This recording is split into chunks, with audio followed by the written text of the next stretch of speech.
Welcome everybody to our April meeting of the Southeast Beekeeping Club.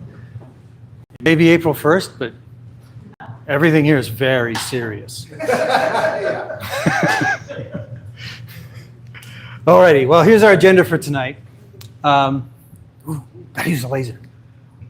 We have welcome and announcements. We're going to talk vertical splits, which is very timely given the fact that we're having a bit of an early swarm season. Then we're going to talk about the swarm hotline after the break and do a package install demo. And then our traditional items, crud cutter, confessions, golden bee, and our raffle at the end of the night. So we also have a wonderful tradition here. Everybody if this is your first time ever attending this meeting, a club meeting here, could you raise your hand? Okay, you're not the only one, because my nephew, who's sitting right in front of you, who's not there, he's also there. So anyway, would you please introduce yourself and let everybody know, where you're from, your name, whether you have bees or not. Sure. This is like a microphone. Okay. Do I have to stand up? If you want to. Everybody can see that way. Okay, Anne says yes. So, hello, I'm Alexia. You can call me Alex. First time I live out in Aurora. I'm in a townhouse, so I can't have bees right now, but I like to future plan, so I want to learn. I just signed up for a beekeeping class at the Denver Botanic Gardens, so that really got my interest in. And then I think next week we're going to an apiary, so I'll see if that's going to make it or break it for me, if I'm scared or if I'll continue down this path. But thank you guys for welcoming me, and I just wanted to see what this was all about. So. And I'm not going to completely put him on the spot, but you didn't know this because I asked, who's never been to one of these meetings before? Raise your hand. So you've never been to one of these meetings before. I happen to know that. He's going to hide, though. Anyway, moving on. Thanks, everybody, for welcoming our new guests. Hopefully members. Oh, did I miss somebody over there? Was there someone over here? Sorry. Nope. You're all hiding now. Kidding. Well, welcome. Okay, announcements. We have, oh, great. Chris, I did not get with you. This is all my fault. So we now have new hospitality host named Name. So, sorry, Chris, I think, can you share the names of our new assistants for hospitality? Yeah, helping out with the hospitality is Nicole. Yay! There is one more person, and her name is Well, this is all on me, so, that would have been the memory jogger, but sorry about that. Okay, our SEBC Facebook, members-only Facebook site is retired as of today. So if you were engaged in that community, there's two more options. One is the public Facebook site, and then the other is the forums on our Southeast Beekeeping website, which there's that. We have a question. Yes. Do we have interest in the agribusiness signs? We've previously sold these. They're a sign that you can place in your apiary, and passersby might say, oh, I understand, I might get stung here, or something. So legally, as I always tell people, they ask me, can I be sued for whatever? And I always say, it's America, and anybody can walk into any courthouse and sue you for whatever they want. The question you really want to ask is, will they win? And the more, my theory as a lawyer is, the more roadblocks you put up between you and that successful judgment, the better off you're going to be. And this is one of those roadblocks. All right. So we do qualify as an agribusiness if you have beehives on your property or agritourism activity. So for $10, it's one more piece. I will tell you, when I was going to get insurance the last time, and my insurance agent was freaking out about the fact that I had bees, I said, I have this sign. And that made her feel a whole lot better about it. So it's $10, and they're very sturdy. Mine's like 5 or 6 years old at this point. It still looks just like this. So What do you do?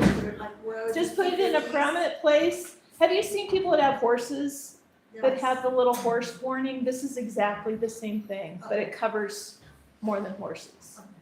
So, yes. So I know that's good if you're doing some sort of business there, but if you just have people walking through the neighborhood, Still put this up. that's good? Yep, still put it up, for sure. And I think, if you want to buy off of Amazon, or Man Lake has a bunch of little signs to put on, the more warning you can give, the less somebody's going to be able to say, I didn't know you had bees, right? So, And if you're interested in the sign, see me at the break, because I can take orders. Perfect. Question? This isn't my first time being here, this is the second, but I was just too nervous or distracted to introduce myself the first time. And about 15 years ago, Paul Hendricks, who sold honey to, I think, what is that? Casa Bonita. He had the Sunshine Honey Company, and we were in Inglewood. And he took my son and I out here to Elizabeth, and I was scared to death of bees, but he was trying to get a full day's work out of a city council person. So I found out that I wasn't afraid, and we ended up helping him quite a bit. I know that his place had burned down in Elizabeth, but he died a few years ago, and I know that his wife is still doing stuff. I just started keeping bees, like fostering them and doing that a few years ago. And I'm trying to learn more and want to take that master bee class this time. So I need some help with that, of course, if there's opportunity to get a mentor or anything. And also I wanted to know that if anybody who knew Paul Hendricks, if you knew him, I mean, he gave me some of his books, some of his things. If you knew him, I would like to hear about how you knew him and what your relationship with him was, because I really am grateful that he kind of opened this up for me. So thank you. Excellent. Thanks. And we have another announcement, if you want to. Oh, I've got a voice, I don't need the microphone. You need a microphone for the internet. That's okay. They can't hear you. So, I'll stand next to it. last Saturday, I was approached by a woman who said that her sister had just moved out, had been living with her, and had a beehive in her backyard. It says it's an entire beehive with bees going in and out of it, and she just wants to give it away. So if anybody wants a beehive, I have the contact information. She has no idea, it doesn't sound like it's been treated for mites. Don't know, she doesn't know what has been done or what has been done with it, but I've got contact info if you want a complete hive with bees. Awesome. Okay. Garage sale. Let's talk about the garage sale. You want to? So, great garage sale again this year. Third annual garage sale, second year at Tagawa Gardens. Had a great turnout early in the day. Had people shopping before we could get set up. So we might want to start earlier next time. But we made $572.79. So, yeah. Thank you to everyone who's donated over the years, and we will be accepting any sort of bee-related donations throughout the year, this year. Thanks a lot. Yep.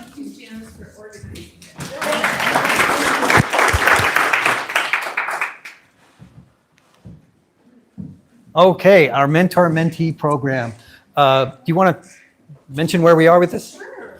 I was going to send out the pair matching emails I got mine.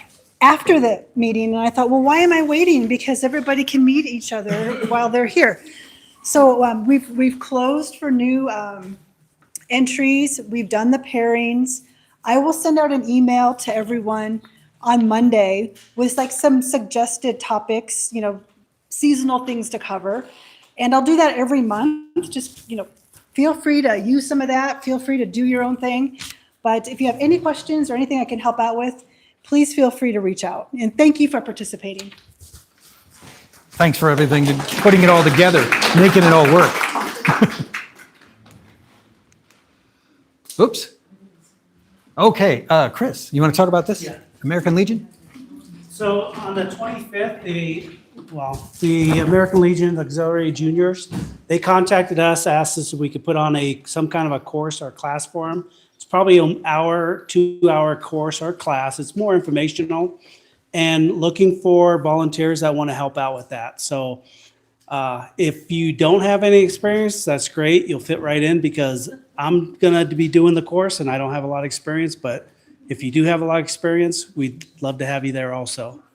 And it's the 25th, but there's also another activity going on, I believe, on the 25th, and it's going to be in Parker or Franktown, that area. And so we don't actually have a specific location yet, No, not yet. but we've got until the 26th to figure it out. What age kids is it? The age is going to be like from 5 to 12. Usually 8 to 12, but they said there might be some little kids there. And if you get, I have a sheet with, you can put your name and number, that way I can keep in touch with you and just pass on any information. It's over here on this table. Or you can reach out during the break. Awesome. Okay, and as we talked about previously, there's lots of classes available around the area, provided by quite a number of suppliers. Beginning level classes, there's still some remaining. Sure. Go ahead. Just in addition to this. Okay. So anyway, we'll keep this up, because the classes are some in April, some in June. So there's still some to go. Yeah, definitely take pictures.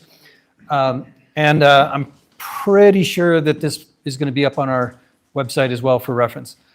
Yes, you have a question.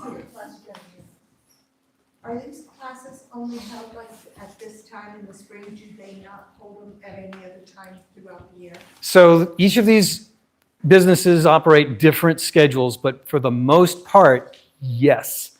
And the reason for that is, hey, we're going to talk about installing new packages. Hey, we're going to talk about how to keep your bees alive in the spring, versus in fall when you're doing other things. So yeah, they definitely try to mate it to the seasons. But there are some organizations, though, that it doesn't matter when the season is, they'll still offer a course about a different subject. You can usually find something online on YouTube, some good classes that way, or if you get instructions. And if you go to the CSBA website,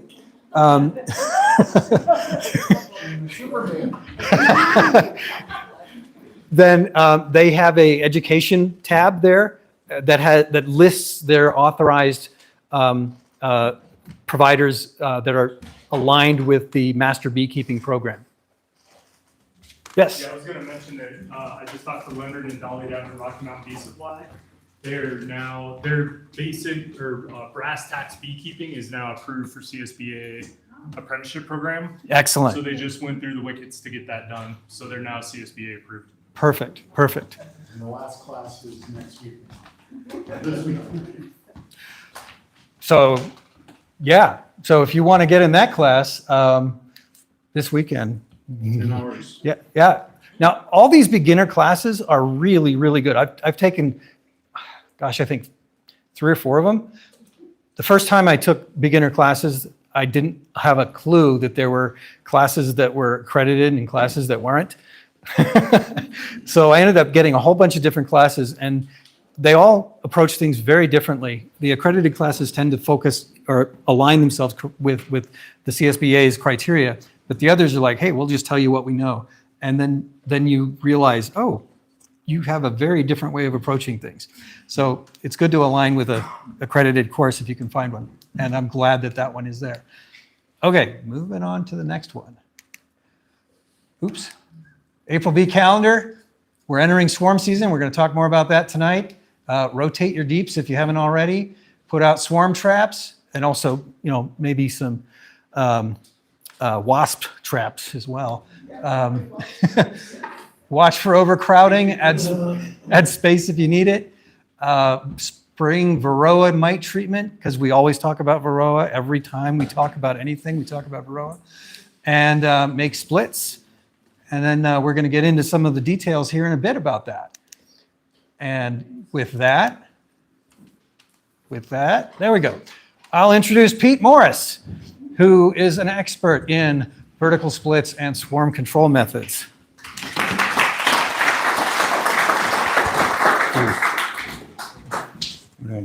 Just put it around your neck. Here we go again. Snowball boards, huh? Like you didn't remember from last year. I can't remember anything from a year ago. What are you talking about? All them glassy-eyed over the... Didn't understand. Well, maybe this year could pick it up.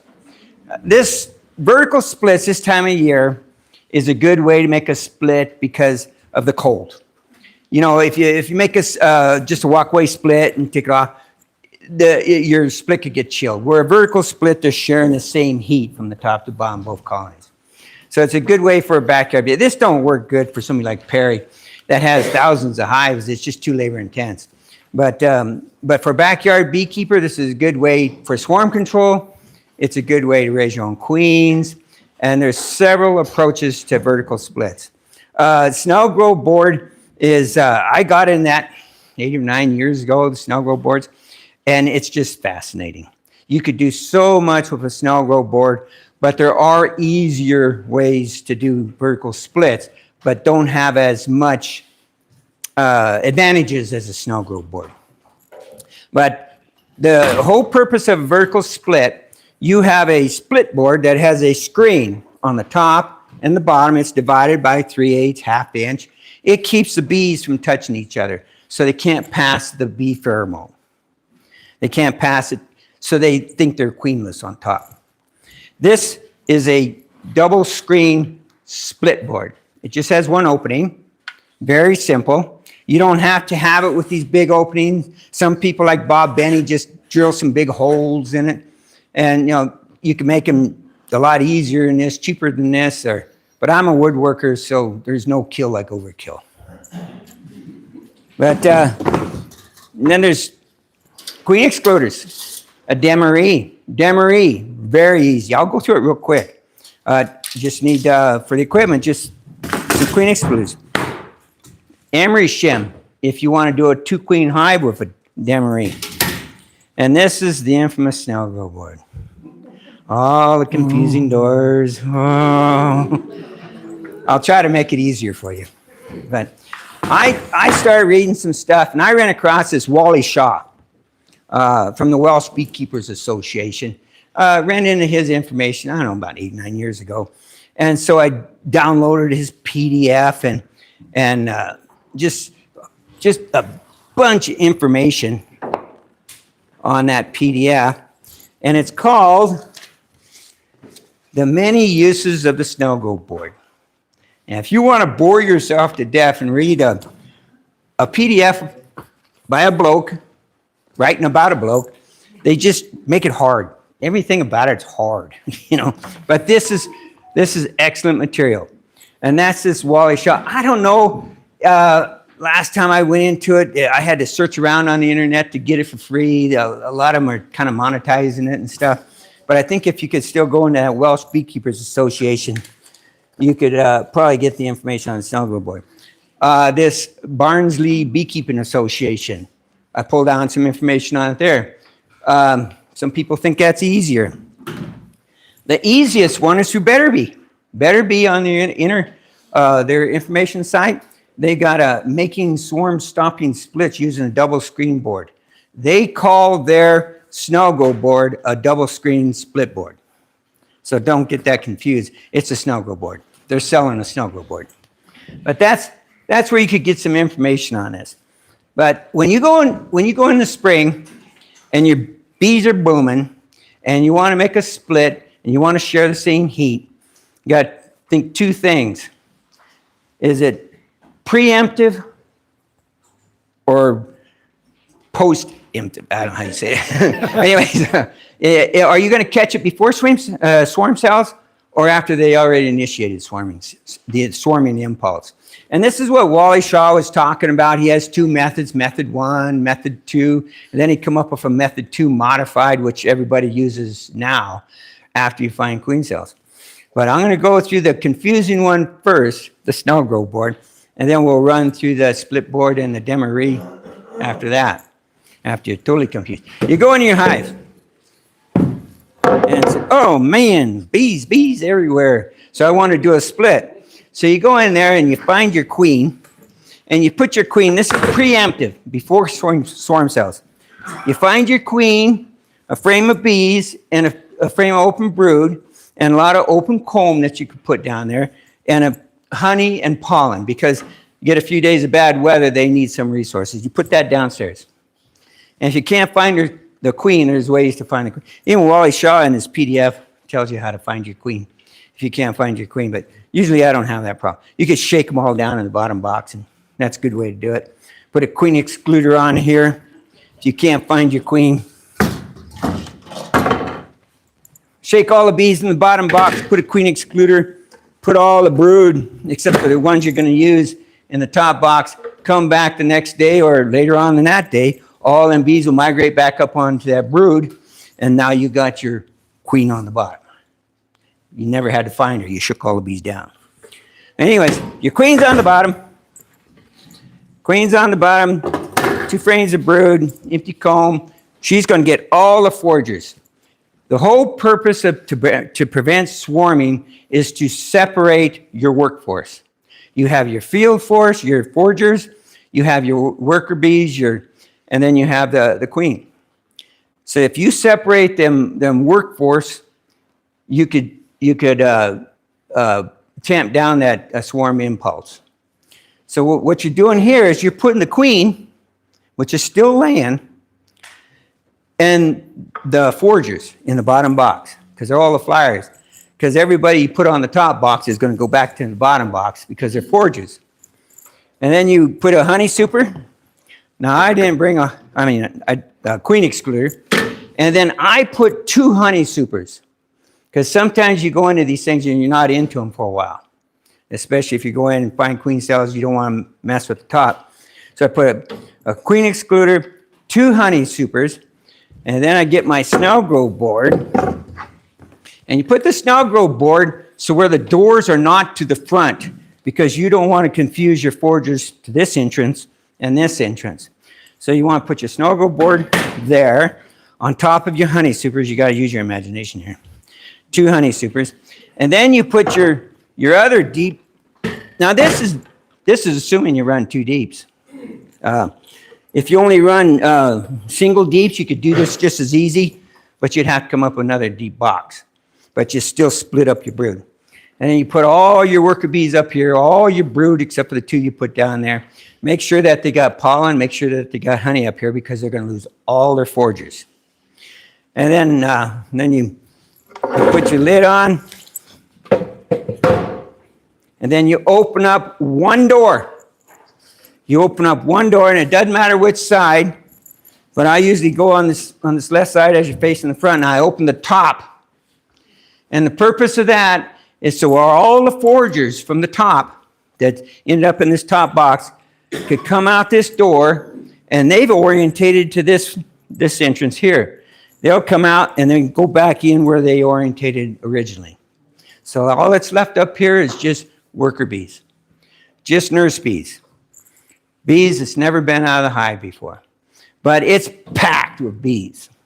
And it's got it's got a lot of open larvae and stuff. And you leave this 7 to 10 days like that. But in the meantime, you want to siphon off some of that workforce. After 5 days, the door manipulations is every 5 days. So let me not confuse you. The door manipulation is every 5 days.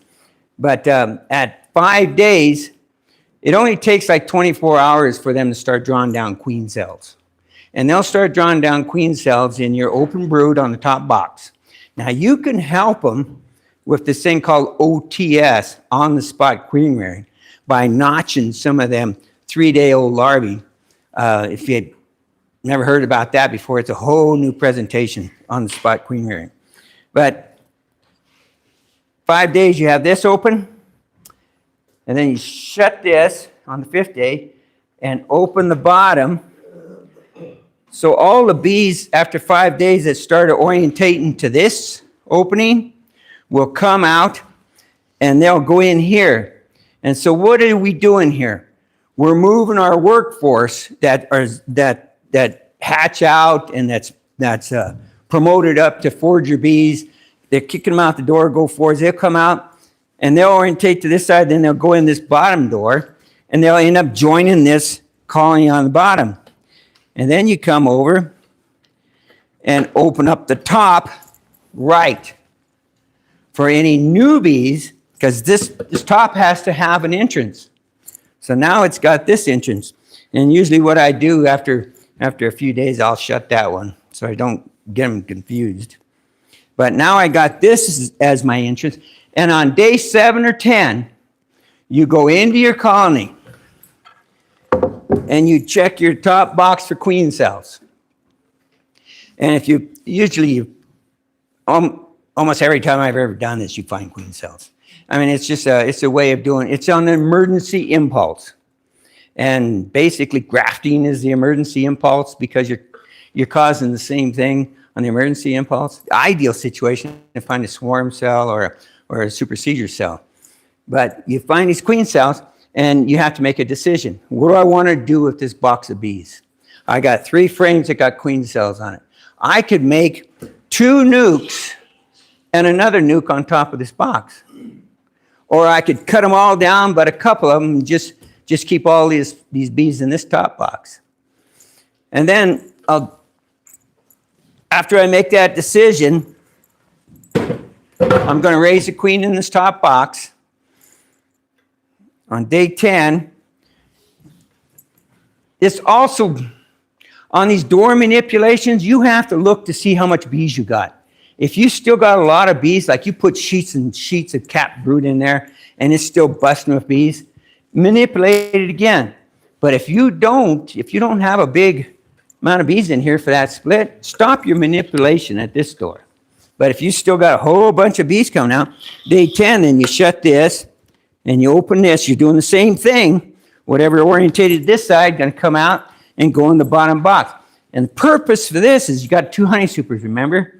And that queen downstairs is laying up a storm. She's putting second gear because they took away all her nurse bees. So she have to get with it. And so she'll start laying up a storm and they'll start putting on honey. And then you open up this back top door. You can't see it, but I just opened it. And what happens is that'll be their new entrance.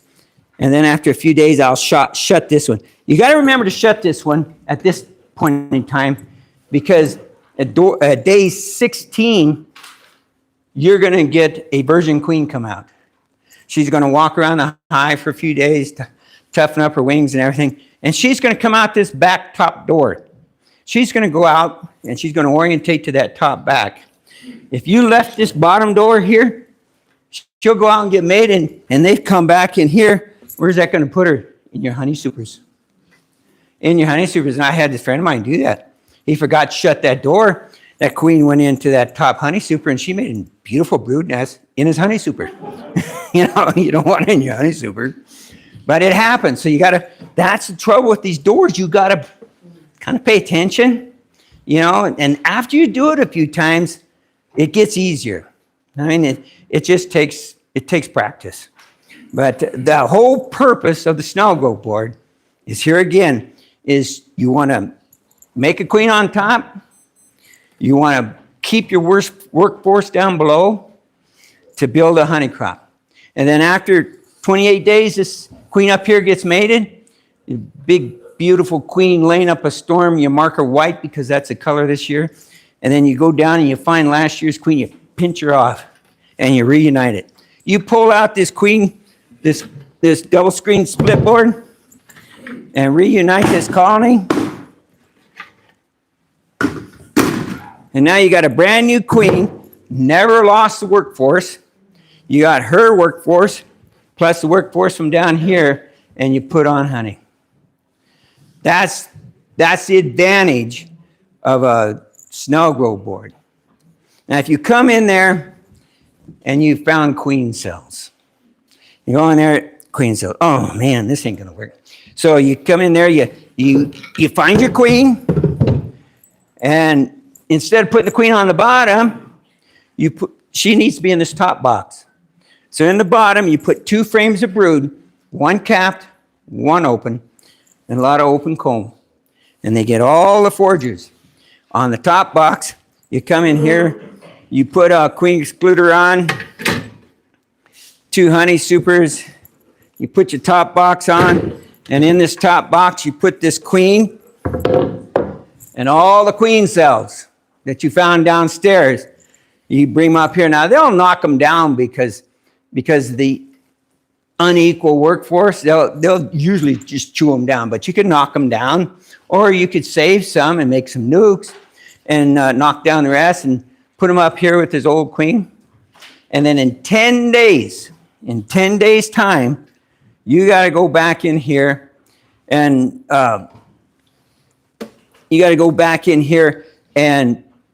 take this queen, the old queen on top, and she goes to the bottom, and take the frame that she's on, and another frame of brood from on top. She goes to the bottom, and then 2 frames of brood that you put in the bottom 10 days ago, they come up top. You could mark them. That's the only place they're going to make queen cells, if they have an open frame of brood downstairs. And they will. They'll make queen cells.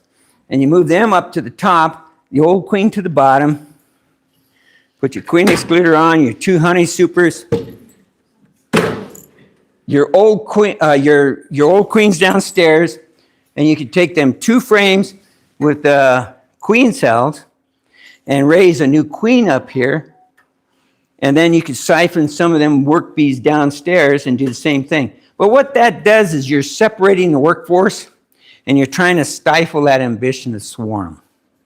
That swarming impulse is because they've got too much workforce. And if you imbalance the workforce, take away the foragers, which is going to be on the top box, they have no foragers, they can't swarm. Take away the nurse bees on the bottom box, they have no nurse bees, they can't swarm because of an imbalance in the workforce. Go ahead. Can you still do it without honey supers? Sure. Okay, thank you. The only thing is usually you're caught in a situation where you're waiting 28 days to raise a queen.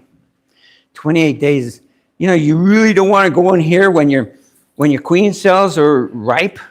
There's certain days in 12, 14, that you don't want to be bumping around queen cells. And so you don't want to go in there bumping them around then. And you don't want to be going in there when your virgin queen's going out to mate. So it's almost advantageous to put on honey supers. Yeah, we just don't have any. We're new as of last year, so we don't have honey supers to put on. But we're looking at full hives already. So I'm trying to figure out how to manage swarms, and I'm thinking this might be the way to do it, but without honey supers. If you got full hives and no honey supers, what's your end game?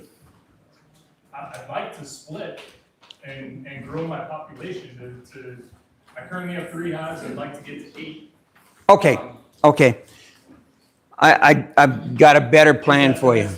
Yeah. I'll be patient. Sorry. Now, snow grow boards, very confusing, especially when you get in the weeds with the doors. That's when you should go into this Better Bee and get this download Better Bees. I don't know if you can find Wally Shaw's, but it's more intense. Wally Shaw's is a deeper dig into it. Better Bee covers the same thing. They tell you what to do, preemptive or after effect. And then that Barney's, they have it too. But another form of swarm control is just doing a double screen sweep board. And here lately, I'm always getting behind because life gets in the way, You come into the hive, you find queen cells. Bummer. When you're dealt lemons, make lemonade. You go in there, you get these queen cells. First thing you do, you find that queen, you take her out and you put her in a nuke box. And you take 1 frame of queen cells in the bottom box, and you divide up your population where they're going to get all the foragers, so you want to bigger population of nurse bees upstairs. But you give them about 3 frames of brood and a queen cell, and they'll get all the foragers and some empty comb. And then you put on a queen excluder, your 2 honey supers, and then you put on a double screen split board. Very simple, don't have to worry about doors. And then you put your double screen split board on, your top box with all the rest of the brood, and a frame with queen cells. I usually knock them down to 2 or 3. So because sometimes they'll still swarm if they have too many queen cells. Some people say knock them down to 1. But how do you know that that 1 queen cell was a dud? And then you just kill that whole colony. So I'm a little bit nervous about knocking down all the queen cells. Some people say just leave and let them play battle royale, but every time I've done that, they swarmed. But this way, the end game to your question is you get a 50% chance more of getting a queen back.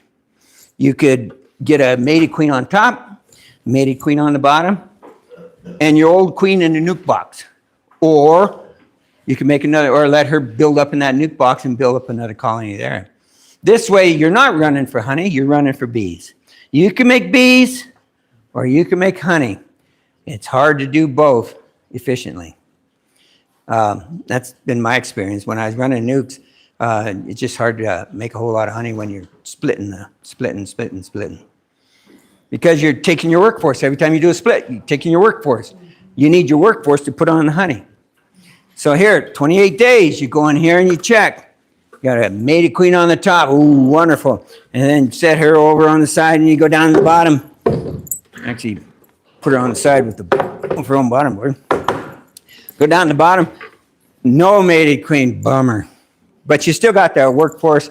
They're bringing in honey because you put a couple honey supers on. You pull the double screen split board and you take this mated queen on the top, stack it right on there, your queen excluder on top of the double deeps, and then your honey supers and you go on. That way you have this mated queen. And because you use the double screen split board, they can't touch, so they think they're queenless, but they're still all sisters. They all smell the same. So you could just pull this board and reunite it. You don't really have to newspaper it. Sometimes people get nervous in newspaper anyways, but you don't really have to newspaper a vertical split because they're all one hive and they all smell the same anyways. But that's a double screen split board. Handy tool. Handy tool for increases. Handy tool for mating queens. It's a handy tool. Any questions on the double screen split board? When you use the double screen split, you change the orientation of the opening. I do. Okay. I change the orientation of that opening to the back. That way, when this queen goes out to mate, she don't come in here and kill this queen that's trying to go out to mate, because she orientates to the back. And that's kind of why I painted that, because they love them pastel colors. Yeah. Go ahead. I have a question as a new person. Sorry. So if you're splitting the workforce, if the nurse bees are up on the top, who's taking care of the original queen? They promote some of them foragers back to queen bee. And then plus you give her 2 frames of brood down there. And so they have 2 frames of brood, has the attending bees.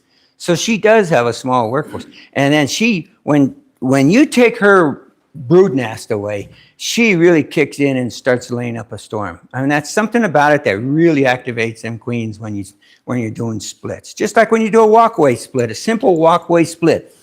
You know, you got a booming hive, you're afraid they're going to swarm. You could just take the top box, make sure it's got 4 or 5 frames of brood, and set it on a new bottom board and lay it, and then leave the old queen in here.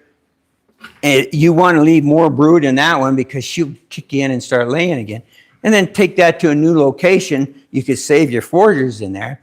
Or you could just leave it on that location and build it heavy.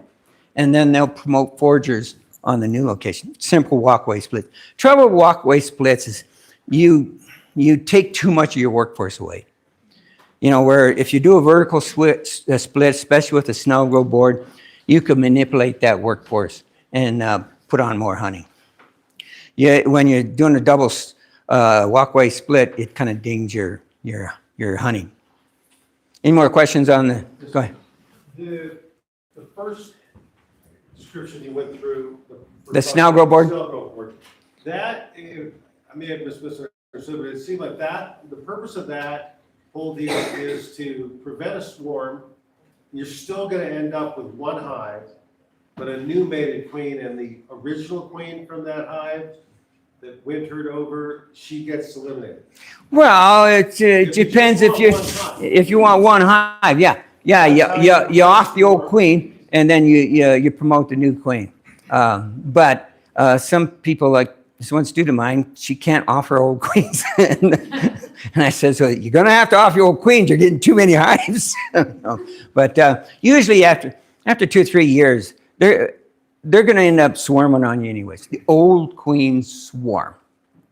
New queens don't swarm as much unless they're crowded or something like that. So you could use the method where you get the new queen and then split and you have a second hive. Yes. And if that's You could the just last take hive- that hive off the top and start a new colony. But if you're running for honey, you could combine the two workforces. Right.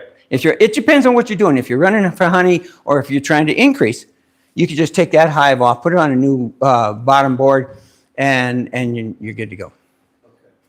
Okay. Go ahead. I just make a comment. Last year you told me about how to do this. It seems very confusing. It is very confusing. But if you read that PDF, it took me probably 3 or 4 times reading through it. Boy, It's because they're British or I'm just not smart. But you're a quick learner. It took me 10 times to read it. It's hard. And then if you just follow it step by step, it's amazing. I mean, I haven't seen so many bees ever. Well, Ann, tell us your story about snow globe boards. Didn't you experience the same thing with them? Yes, yeah, and I was gonna say 2 things about it. One is, make sure, especially if you're going for increase, you wanna make sure on the bottom box, you've got plenty of open comb. Yes. Because you can't just put a bunch of honey in there, she won't have a place to lay. You gotta have a bunch. And then she'll swarm on you. Yeah, exactly. She'll get crowded and swarm. The second thing is, I love the snow grove board. I am an evangelist for the snow grove board. That's why I called on you. I've used it, it's so useful. You can use it, you can just do the double screen thing that he just showed you and just leave that top one door open if that's the way you wanna go. It's just so versatile. I have even used it as an emergency bottom board when I got a swarm and I didn't have a bottom board and all I had was you can do that. The other thing is that if you do is, he's gonna explain, the Demery. decorate in a minute, which requires a lot of lifting and toting and moving and you have to do it on a certain schedule. Well, what if you've got 3 days of rain in the middle of that? On the snow growth board, you get out your umbrella, you take a little pencil to poke it with, and you just go out and poke, poke, poke, and you're done, you go back in. So I love the snow growth board. It's just intimidating. For new people, it's intimidating. So I ain't gonna do that. I don't get it. The Barnsley one, if it's one I think, it's got pictures. I'm Yeah. a visual learner. And that's the one I have to use because I understand that better than just reading a bunch of words. The Barnsley. One of these had a bunch of pictures like that. Yeah, it's got the pictures. There- That's the one I need. I have a whole bunch of literature on that I pulled off the internet over the years about snow growth boards. I've done a lot of presentations on it. This is the absolute best. It's the Bible. The Many Uses of the Snow Growth Board by Wally Shaw. It's thick. It's hard to understand. If you're quick on the take, like you could do it in 4 reads. It took me 10. It's just. But boy, once you do it, take that with you out to the bee yard and highlight the must-do things. Once you do it a time or two, it's really pretty easy. Really pretty easy. And you don't have to do it like Ann says. You don't have to do it specifically, every 5 days. You could just, make a split. Just make. And if you don't have the bees upstairs, don't get carried away on your door manipulations because you'll you'll starve the upstairs for bees. And they'll chill or they just won't have a population. But that's the double screen split board. Now the Demery. The Demery is, I kind of like it, but the trouble with it gets tall. It gets tall. It gets really tall. You go into your hive, you got queen cells. You find the queen, you want the queen on the bottom. You put the queen, 2 frames of brood, 1 capped, 1 open. The rest, open comb, and you sheet, a couple of sheets of honey and pollen. Make sure they got resources in case, like Ann says, they get 3 days of rain, they don't starve out. So you want to find the queen, put her on the bottom. And like I say, there's ways to find the queen. You could shake them all down, make sure the queen's in there, and then put a queen excluder, and you're at the top box, and then you have all your capped and open brood, the rest of it up here, and they migrate back up at the end of the day or the next day. You could do your manipulation. But on a Demery, if you're running double deeps, and if you're just running singles, you could just put more deeps in service. You have your queen with 1 frame of capped brood, 1 open brood, open comb. And then you have a queen excluder. And then you have a couple honey supers. And mainly this is just to give them room, because if they feel crowded, they can swarm with a crowding swarm. But I give them a couple honey supers, and then I put on another honey super. Oh, I'm sorry. You got, how's this going to work? You got to imagine 2 honey supers, and then another queen excluder. You got your honey supers in here, another queen excluder.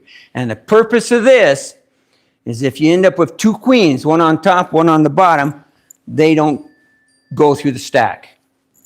So you have on top of that queen excluder, usually what I do, I'll run an emery shim. It's called an emery shim, a little 3-inch shim, 3/8 inch opening, small opening, brightly colored so the virgin queen can find her way home. And what I do is I'll put this, I wish I had a couple honey supers because it's going to not be a very good visual. I put this on top of the second honey super facing to the back. And then all the brood up here. Now you don't have to put this emery shim on for this first manipulation, but at 10 days, you want to get it before the queen cells start ripening up. And you want to get it before they're in that stage where their wings are developing so you don't damage the queen. Day 10, you come up here and you could knock down all the queen cells. And it's a good idea to go all the way back down to the bottom and look through here and knock down any more queen cells that you do again. But mind you, they're already in swarm mode. You're trying to tamp down that swarm impulse. And so you knock down this queen cells. Any full sheets of capped brood, you can move up to the top, and any emerged brood that where you have an empty comb up here, you can move down here. That's in 10 days. Honey supers. And if you want to, you could either knock all the queen cells down and keep this thing going with the original queen. You're just trying to stop the swarm impulse. Or you could leave a queen cell upstairs and run a 2-queen hive. And that's what I like to do because I want to requeen this old queen. My idea of old queen is last year's queen. So you come back in and there's a Demery and then there's a rolling Demery. Where a rolling Demery, you go in every 10 days. Go in here, take off the top box all the way down, and you pull the capped brood up to the top, and you move the empty comb down to the bottom. Now, mind you, if you're raising a queen up there, it's hard to do a rolling Demery. But if you're like a rolling Demery, usually I'll do a couple times to stop that swarm impulse. And the second time around, if I see queen cells again, then I'll let them go ahead and hatch out and do a double queen. But that's a Demery. It gets tall. It's effective. You could put on the honey with this. especially if you run a 2-queen hive, because you got a new queen that's mated and laying up, and then I'll put another honey super. Now, mind you, there's a honey super under the emery shim between the emery shim and the honey supers. So this queen gets mated. She don't go down there into your honey supers and lay in your honey supers. And then you put another honey queen excluder up here, and you put honey supers on top of this brood box, because this brood nest is going to put honey up here. But they go up and down and work the whole stack, and usually they'll come out this back and they'll use that as an entrance. They'll use this as an entrance. But I've seen them put honey in the whole stack. But I use the honey supers, I mean not the honey supers, the queen excluders, because I don't want eggs in my honey supers. Because you start getting brood in your honey supers, you get wax moth in your honey supers. So that's why I use 3 queen excluders. Rolling emery, you go in every 9-10 days, and you go down the bottom, all the way down the bottom. Any capped brood, you move up to the top. Any open emerged brood, you move down to the bottom to give the queen comb to lay in, and it suppresses that swarm impulse. But boy, every 9-10 days, tearing the stack down, it's a lot of work. This is really effective, but it's a lot of work. That's a picture of a demaree. I don't know how you can see it. It's this tall. I'm standing next to it. It's that tall. I've got a brood box, 4 honey supers, a brood box, queen excluder, 4 honey supers, a queen excluder, an emery shim, another brood box, a queen excluder, and 3 more brood honey supers. Over 240 pounds of honey and 2 brand new made queens, because the bottom, after all that work, she swarmed anyways. After all that work, I didn't know where she went. I didn't know she swarmed, but I ended up with a new queen on the bottom and a new queen on the top and a ton of honey. But it's just not worth it, the work. So I was going to say one other good thing about the snow growth is those of you who live in an area where you're only allowed to have 2 hives. Yeah, listen. You can actually run, you had 2 snow growth boards, you could run 4 colonies, but it would look like you only had 2 hives. This bee buddy of mine in Littleton does that because he's supposed to only have like 3-4 colonies. Runs snow grows every. That's the plain language of the law. Go ahead. So I've done the demaree for a couple of years and really like it. And I've got hives that are full of bees that they're bringing in no nectar. Do I need to wait for more resources before I do that, or do I work off the number of bees that I have? So you're to a point right now, you're thinking about splitting because you got a box of bees and you're afraid they're going to swarm. But they're really not bringing in any nectar. Where are you located? I'm east of Parker. East of Parker. Because I'm here in Franktown, and there's stuff blooming. The stand plums are blooming and stuff, but they're not bringing in a lot of nectar. But Foxfield, I was in my hives a couple days ago. Man, they're bringing in the nectar. I was putting honey supers on already because I'm going to be gone on Monday, and I'm not going to be into it for a couple weeks. So I stacked up the honey supers, made sure that she had room opened up the brood nest, and stacked them up and left. But what you can do, if you're not ready to split, maybe stack honey supers on it and give them room. Just make they feel like they got room. Or you could go ahead and do a demaree, because in 10 days' time, you're going to go down to the bottom box, find the queen, put her in the bottom, move all the capped brood and all the open brood except for 1. Maybe leave her 2 or 3 frames of brood downstairs. You're going to move them up above a queen excluder.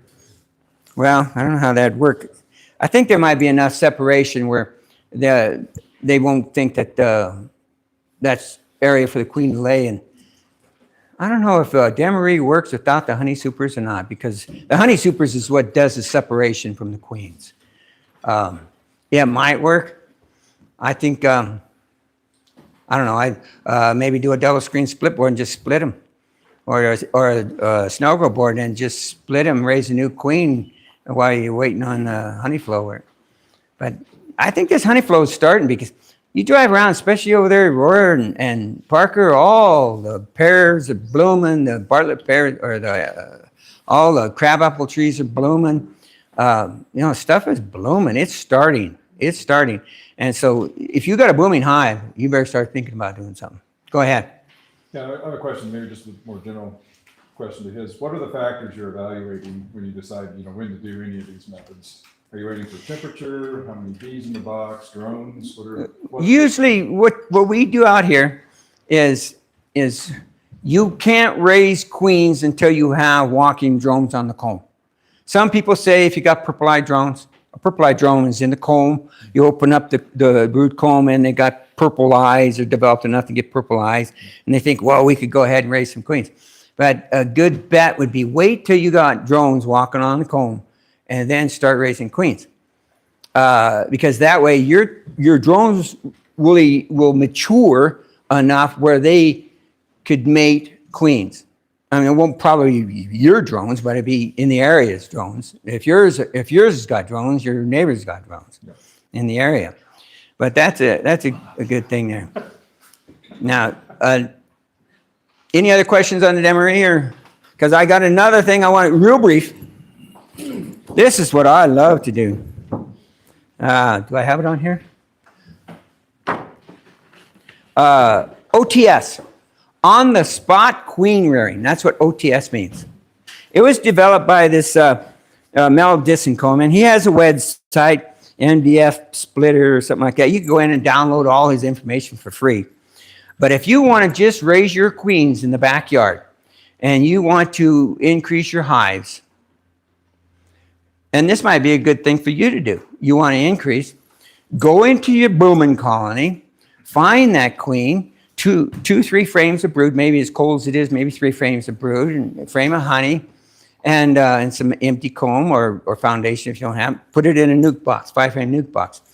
And then the rest of the stack, you find your open brood, and what he does is he takes his hive tool and he notches below a 3-day-old larvae. You have an egg 1 day, 2-day eggs down, 3-day it's down and it's starting to see milk brood. You want to get a larvae before it's a C. You want a comma. You don't want a C.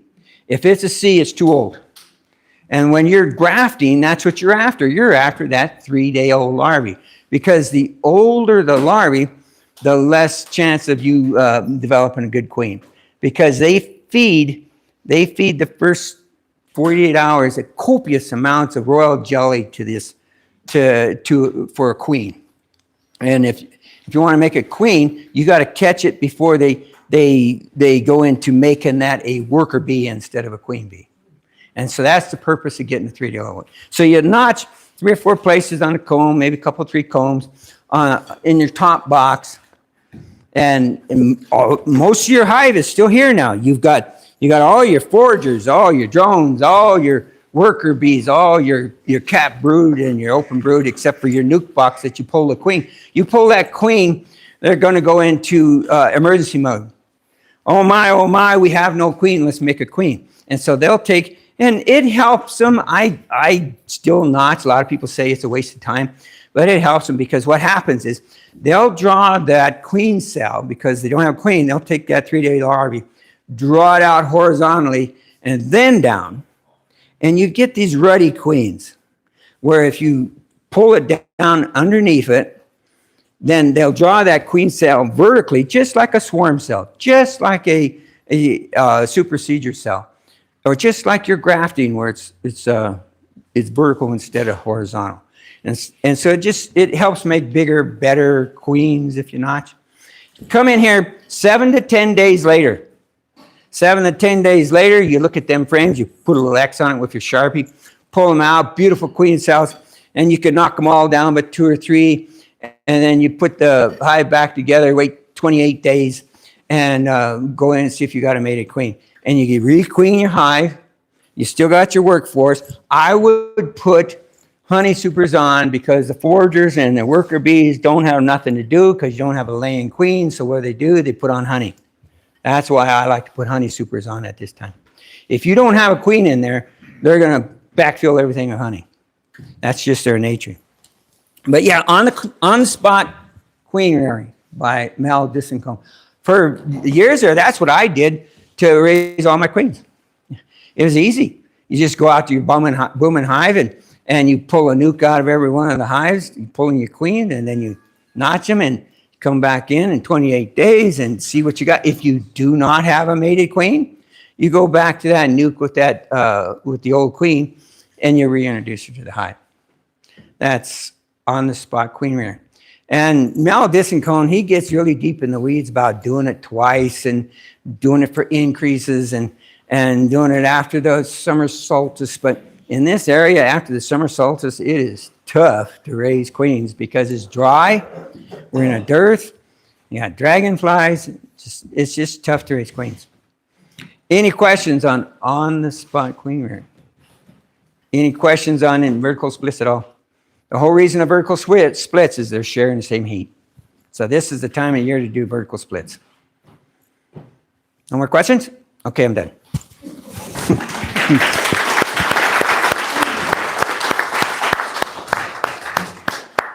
Thank you, Pete. You're welcome. All righty. Time for a quick break. Enjoy all the munchies.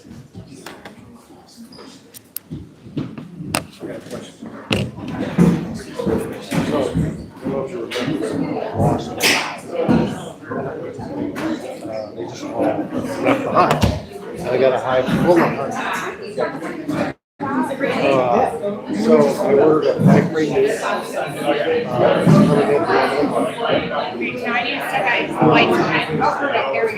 What grade do I take out? It's a 5-grade nuke. I've got 2 frames, and it's like there's sea pollen, there's old brood, it's empty, yeah, We're talking about swarm season and the swarm all by space. Also, for demonstration of how to put a package and break it down. Take one of the top people. I understand. We're also going to do during our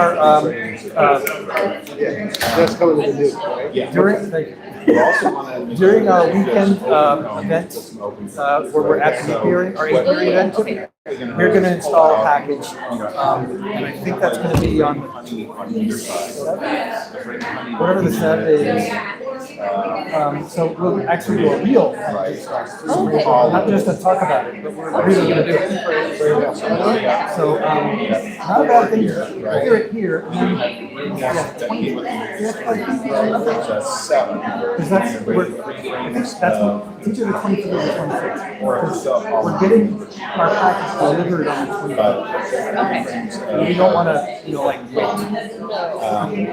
Okay, then I'll finish watching the recording. But I forgot that you didn't record it. I am. I believe we will do it after the fact, yes. Sorry, since I present, I don't actually watch it.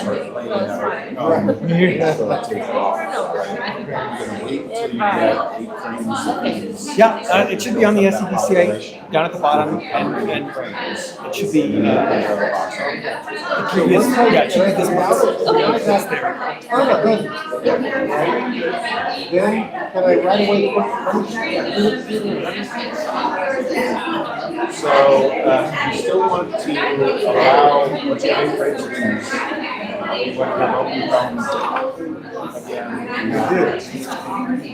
So you can take that little things and hold on to them.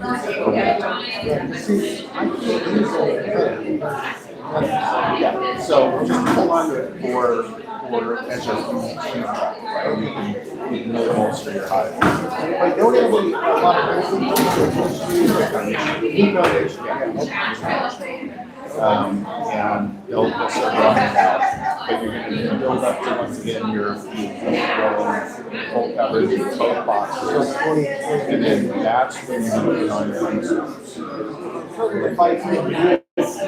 opposed to a box of bees. Wait, it's much faster. It is much faster, right? So should I be able to get some honey this year? Oh, because I'm a summer, right? Yeah. You know, It's gonna take a while to get done. yeah. So I don't, Maybe. my crystal ball is cloudy. But at least I'll have a really healthy hive. I'm with. The big thing that you have going on is you already have mostly drawn. Oh, yeah. Oh, yeah. So they don't want to spend a lot of energy growing. Right. So they'll build that population really quick because they can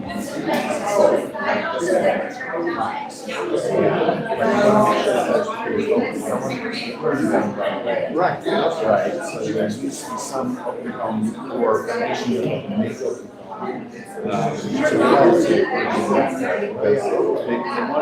Question after then They don't want to use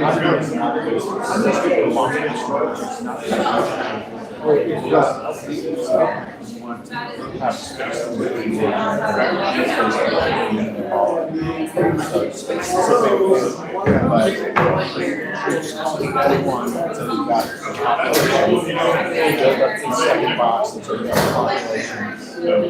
How soon after I start load up the new and get it going? How soon do I do my first get a big Yeah. How do I give them a chance to what? Do I treat them? Like young, it's I'm getting it from color beans. I'm not sure it's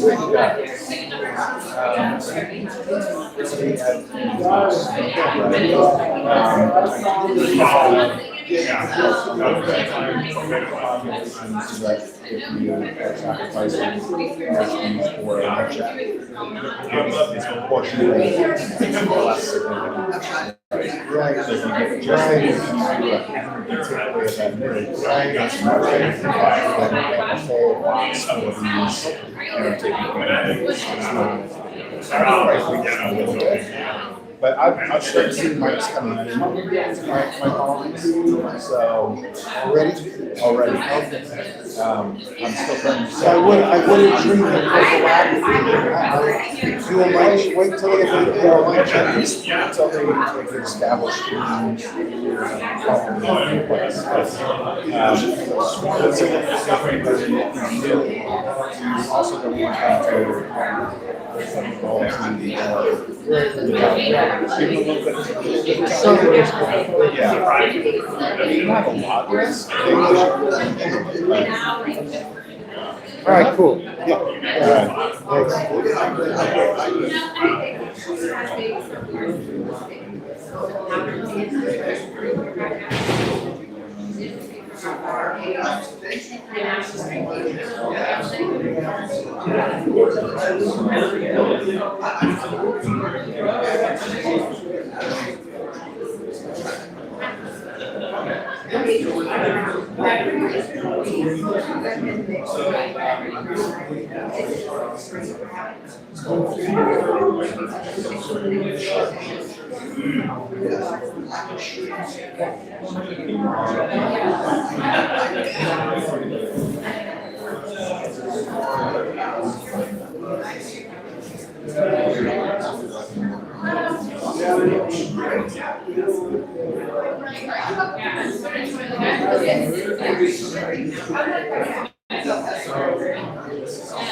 Who did I have? I know you sent me the email, but I'm not sure if she's here tonight, and I can't remember because I can't remember the person's name.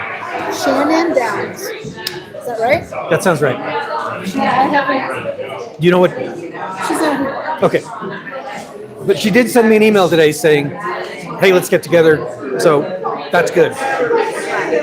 It was like, since my computer is sitting right there and I'd be like, I can't remember the name and I don't want to look it up right now. And I was like, if she's here tonight, I want to talk to her. But if she's not here. Okay. But I'm glad she reached out. You don't give me a bottle of red cutter? Do I need to go grab it from someone? Or what? It's right there, okay. So I knew where it was at.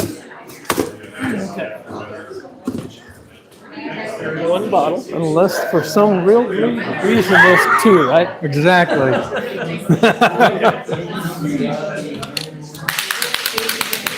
All right, getting started for our next session.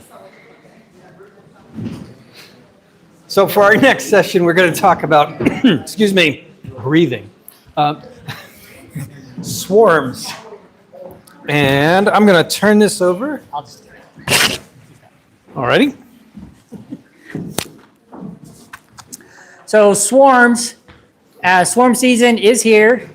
And if you have not signed up, you need to go and sign up. And we're doing that on our new website. And you go in there and it's first page, swarms, sign up in there. They're going to ask you a lot of questions. How high you can go. And this is if you want to be on the swarm list, right? If you want to be on the swarm list, yes. So if you want to go out, capture swarms, get swarms. Swarms are a good way to help bring bees into your yard. I would not necessarily use them as the sole purpose of getting bees into your yard because Kenny's not here, but he can attest. Last year, he went out on quite a few calls, and it was probably 75% were no queens in those, or virgin queens that didn't produce anything. So, but it's good and it's fun and it's educational. So if you want to do that, then sign up for the swarms. The things that we're going to ask you is how far will you drive and or go, where you live, and the days that you're going to do that, the hours that you're going to do that. Pick those all out, and we will get you some swarms. Tim, if I can just say, you have to be a member to access the forum. Because Yes. It's a member perk. And I think it's under the member perks section of the website, and then it's swarms. And then you'll see the form there. Yep. So be a member, go and sign up. You don't have to have a ladder per se, but a lot of our swarms, here's a couple of my favorite, if not the favorite, is this device right here. It has a little hole right here that I put the paint pole in, and I would say 8 out of every 10 swarms that I've ever captured have gone in this, because you can just sit underneath the swarm and boop, pop it. They all fall in, then you can dump them out into your nuke. So you don't have to have a ladder, but it's nice if they're going to be in a hard spot to get to. But if you have a ladder, that's always good. Tarps are good. I have a tarp that I always like to lay underneath there. In fact, I got a call yesterday, yes.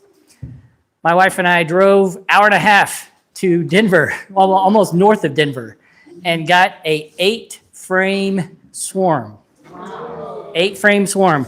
And the majority of that was I only had a nuke box, and then I had a couple of extra frames that I just brought along with it, and I just leaned those up against there, put the nuke box on the ground, and then just kind of wrapped them all up in it, threw it in the back of the truck, and hauled it home, and then put them into the tin frame. But I was not expecting that, so I would suggest nuke box and a full box for at least the first swarms that come out. First swarms are always the best ones. Just typically because they're there, because they're the biggest that they've come off. And as Pete said, it's usually an old queen.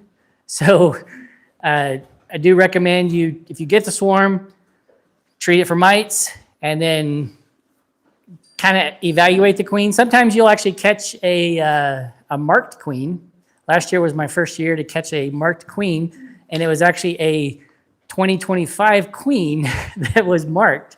And so I got her, and it was kind of nice. But if you don't know what they are, then you can kind of look at them, evaluate how they're laying, and then requeen if you need to. But that's it. Other tools, my favorite way of, if you can reach it, and you get permission from the owner, is just to lop the branch off and stick it into the box, because it has that queen pheromone on it. And if, especially where they've concentrated, just cut that out, throw it in the box, they will all follow.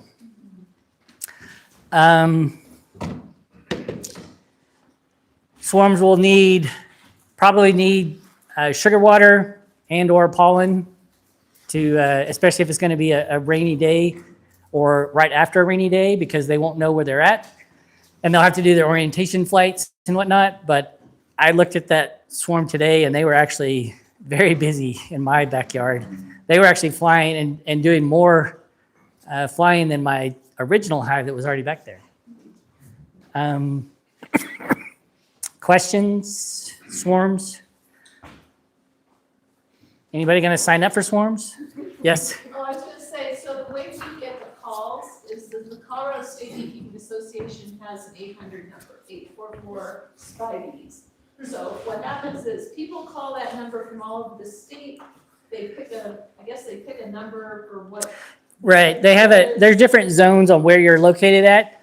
Another one too, last year, record number, they added a new area to our list. It is South Denver. So you actually can go into like Wash Park area if you're willing to go into that. It can take a while to get there in the afternoons, but there was a lot of calls South Denver last year. So what happens is they dispatch to Tim, and then he dispatches to us. Or Cynthia. Or Cynthia. Yep. And so what we'll do is when you sign up, you'll give us your number, your cell phone number. I will call you. If it goes to voicemail, I'll call again, just because I know some people have if I'm not your list of people that you'll want to break through. I usually don't leave a message, but we do make sure that there is a valid swarm there. Right now I'm getting 5 or 10 calls a day of, I've got a swarm in my backyard and they're in my hot tub. So I got a call today from a lady in Aurora. There's bees everywhere. I know it's a swarm. I said, can you send me a picture? I can't get you a picture because they're just everywhere. They're just everywhere. Send somebody, please, please. I said, I have an agreement. I'm not going to send anybody unless I get a picture. She took a picture. I promise you, she said, there's like 50 bees that are all on this gutter here. And they were just all lined up drinking water. And she said, somebody needs to come and save these bees. And yes. And so there's lots of those. I got a call from a guy in Denver that had a literal potted plant. It was a 10-gallon potted plant. The bees are coming in and they're coming out underneath the tree. And I'm like, how are they getting in there? Bees don't like dirt. So number one tip when you get that call is, are the bees in the dirt, in the ground or in the dirt? Those are not bees. Or in this case, he was actually watering his plants, their fruit trees. So he'd bring them in at night, take them back out. he was watering his plants, and the water would come down there, and the bees would come in there and lick the water off the roots. And he said, there's just tons of bees coming in and out. And I said, send me a picture. And there's literally like 5 bees coming and going. But I'm like, you're helping the bees, thank you. And but there's no way that they can get in there and get underneath there. So, but yes, we validate, make sure that there's a picture. We will send you that picture. I try to get a picture that has no zoom in it, so you can see and gauge distances, because a lot of times people will zoom in on a picture of bees and they'll make this cluster of bees that's this big on your phone, make it look like it's 5 frames, but it's not. So we'll send you a unzoomed picture where it's at, validate as best we can that it's a swarm, and then we try to get there within an hour because those bees will leave. So, yep. Questions? After a stretch of rain, when it's been cold and they've been not able to get out and fly, you'll see first warm afternoon, you'll get swarms. Yep. I expect after this rain today, I'll have 1 or 2 swarms tomorrow for sure. So get on tonight and sign up. Mark? Just want to remind everyone to let the people know that even after you've collected the swarm, the pheromone is still there. There will still be some bees that come back. It's not another huge big swarm that comes, so that they expect that. Yes. The bees will still hang around there, and then I always tell them they will eventually go back to their original hive or find a new hive within the next day or 2 days. If they come back and they clump bigger than a softball or football, then call me again and I'll be happy to come back. But that's usually when I try to lop off the branch, if they'll let me. Or, as a lot of people say, don't lop it off because they'll really like that spot and they'll keep coming back to it year after year after year. So you just drop a pin in your phone and you say, oh, there's where I'll come back to. Or you come back and set a swarm trap in that area, and then you just put your name on the side of the swarm trap and say, call me when you see bees coming and going out of this thing. Tell me about the swarm trap. The swarm trap? Swarm traps are usually, you just take old comb and a nuke box or something else. There's different plans and things like that where you can just go and like either, a lot of people just strap them. I strap them to the side of a tree, and then bees will come into it. You can bait them with lemongrass oil is a popular bait. They have commercial swarm lures that you can get. But usually just a old comb that you've had in your hive will get them in there, or if they're going to get in there. And the higher is usually the better, at least 8 feet off the ground. The older I get, the less I put them up. Yeah. It's down low because they'll go in the low. They will, yes. I've seen some YouTubes on that said that no, they would rather choose the higher ones than the lower ones, but that's if they have a choice, right? Yeah, I get it. So I say the older you get, the less you want to go up that high. Yes. How far away from existing trees should you put a swarm trap? Question number 1, and question number 2 would be uphill or downhill? So my bees are on a hill. I've got trees downhill and I've got trees uphill. Should I put it on the uphill side or the downhill side? Both. Okay. 6, 7.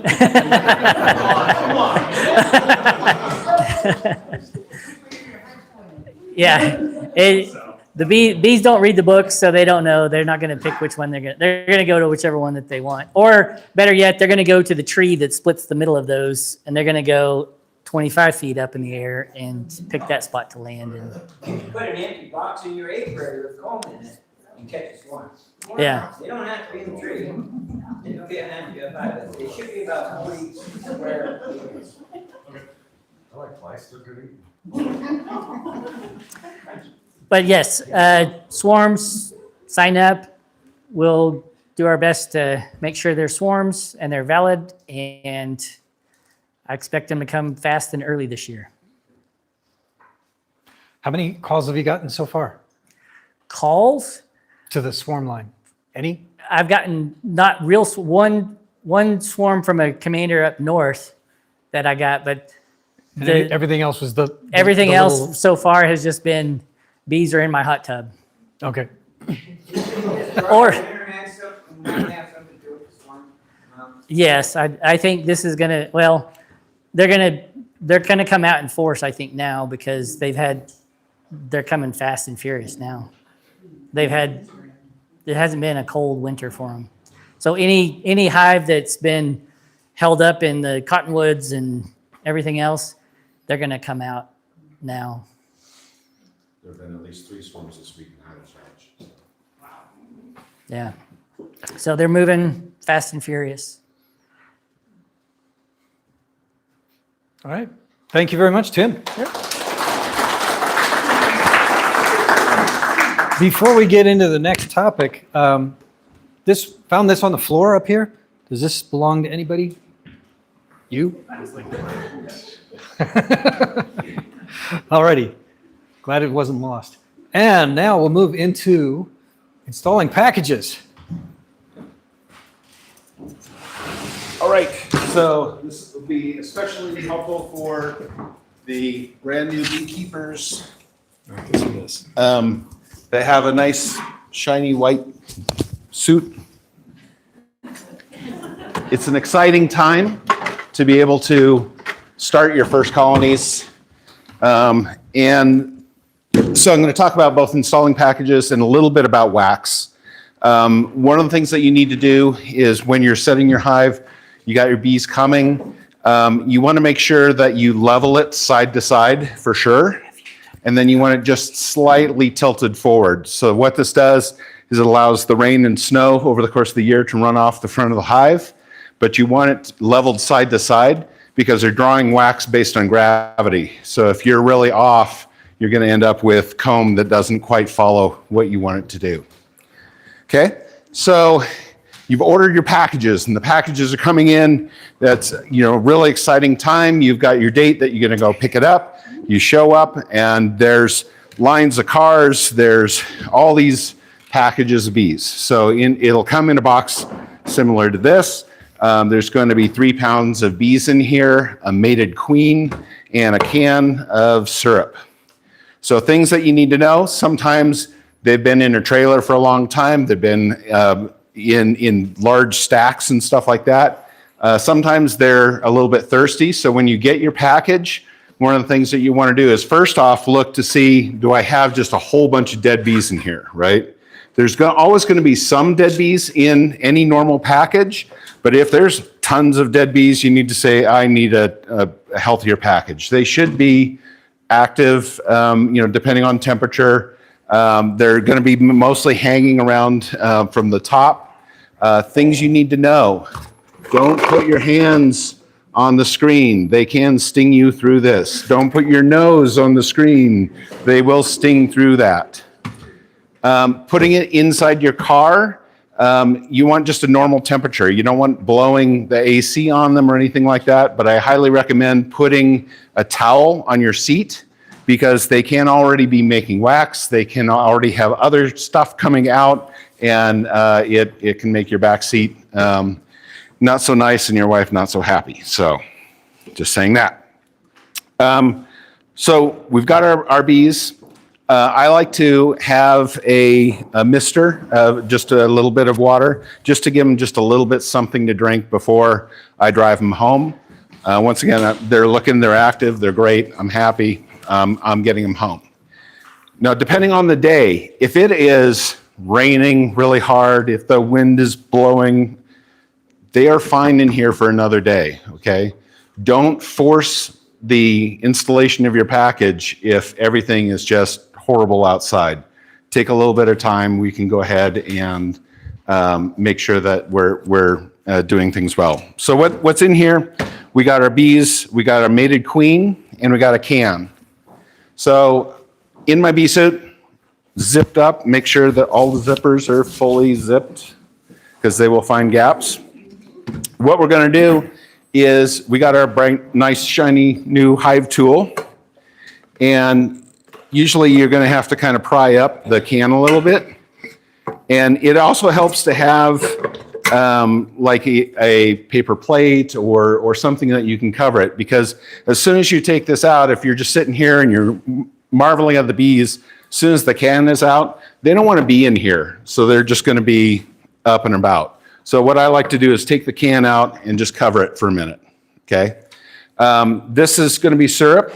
There should still be some left in here, and you can use it in the first day or so. So we can utilize this, but you want to make sure that there's usually something there. Then there's going to be, yeah. Do you like to shake the bees off the can a little bit? Yeah, a little bit. Basically I'm trying to keep all the bees in here, right? So if they're really clustering off of here, if there's few, you can kind of shake. And if some of the sugar syrup, drips on them, they'll clean each other off. It's not going to be a big deal. You don't want to be too rough with them, but go ahead and just kind of set it aside. There's going to be a queen cage that is coming in here. And so usually there's a slit in here, and they'll be all kind of hanging on her. So what you do is you slide it, you take your cover here, slide it, and kind of work it out and cover the bees up. This will give you a chance to look at the queen. So in this little wooden cage, there's a screen on the surface over here, and then the queen should be in there. You do want to take a look at the queen and make sure that the queen looks healthy. She's moving around. She's not dead. If she is dead, it does happen. You need to call your supplier immediately and let them know, because they usually have spare queens. They can provide you a replacement queen. Most of the time, this will come with a cork that is down in the bottom. And what you're going to eventually do is you're going to want to allow her to reunite with the bees in the colony. And there's usually a candy plug that comes. This is something else you need to typically ask your supplier for, because sometimes they forget to give it to you. It's not the end of the world if it doesn't come with it. It's just nice to have. But it'll have fondant candy in here. And one of the things you want to do is roll it a little bit, because sometimes it can get really solid on both ends, and that makes it more difficult for them to chew through it to be able to release the queen into the colony. So you just want to roll it a little bit. Okay. Now what we're going to do is you can see on a lot of the videos on YouTube where they just take the package and they're just dumping the bees out into the box. Don't do this. All this does is it beats up your bees, it annoys everyone, and it makes life a whole lot harder than it needs to be. The reality is they don't want to be in this box, especially when you've taken the queen out. So what we're going to do is we're simply going to take out 5 frames out of our box. And we're going to take our box and we're just going to set it inside. Really difficult, right? Amazing. Okay? Because what's going to happen is they are going to want to just get out of the box. They're just going to move over into the rest of the frames later anyway. So you don't have to do anything. They will do all the work for you. Now what we're going to do is we're going to put the queen cage in between a couple of the frames that are in here. There's a lot of ways that you can mount it. You can do it with rubber bands. I did a little thumbtack through the aluminum bit. But what is critical is that we don't put this screen towards the frames on either side, because she can't take care of herself in here. The worker bees are going to feed her. They're going to take care of all of her needs. So we need to make sure that she's either facing straight between the frames here, or she could be down, but in general, you want her in this orientation. So you have full access for the nurse bees to be able to access her. So what I did is I just simply put it in with a thumbtack and put it there. Now at this point, she has the cork in here, and there's 2 different ways that you can release the queen. We can either have the candy plug and put that right now before we mount her in here, which is fine. But what you're going to need to do is you're going to end up having to pry the little cork up. What you want to do is gently do it and make sure that your finger covers it, okay? There's a number of people that have been looking at it and popped out that cork, and that queen just takes off. And the queen doesn't know that this is home. So you will be calling and saying, I need another queen, I lost my queen. You don't want to be in that situation. So what you're going to do is you're going to simply take off the cork, cover your finger, You got your little candy plug. You wait till she kind of turns around, heads down, and you're going to put it in. And so the candy is here. And what this is going to do is the workers over the next day or so are going to eat through that candy, and then she'll just be released into the colony. So that's method one to be able to do that. So we'd mount it in here. That's method one. You can directly release her. So usually I give them at least a good day to 2 days to kind of acquaint in here. And then you can basically kind of point down and get the cork out, and she'll just go down into the colony and do it that way. Or if you want the slow release, but you forgot to get this from the supplier, you can also put a mini marshmallow in the hole, and it'll work the same. But what we're going to do is we're going to mount the queen in the frames. We got our box in here. We're going to close it up. We're just going to walk away. We'll come back in a day. That allows all the bees to kind of get out 5 days before you take out the box. You can take the box out. Yeah, that's what I'm saying. I would go a day, and then I come back and I take out the box. And there's not going to be hardly any live bees that are left in the box because they're now on all the frames. They want to be with the queen. They're starting their business. The queen is going to need some wax to be able to start laying eggs, because she won't be able to until they start building wax. So they want to be over on the wax frames. So after a day, you can remove that. We can take all of our other frames and put them back in.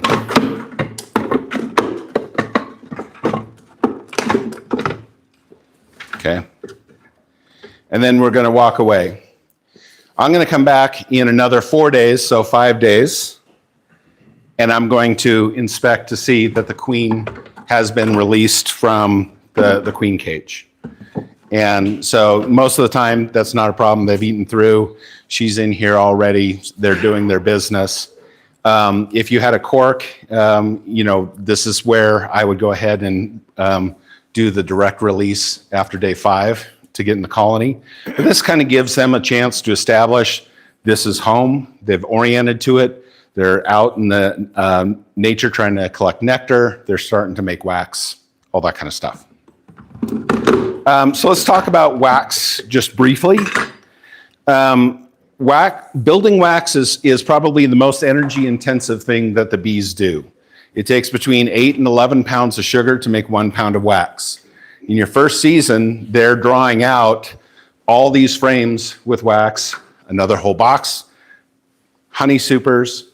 You can get honey your first year, and it's great, but you shouldn't expect it because it is a very intensive aspect. One thing that you can help encourage is preparation of your wax frames or your foundation, right?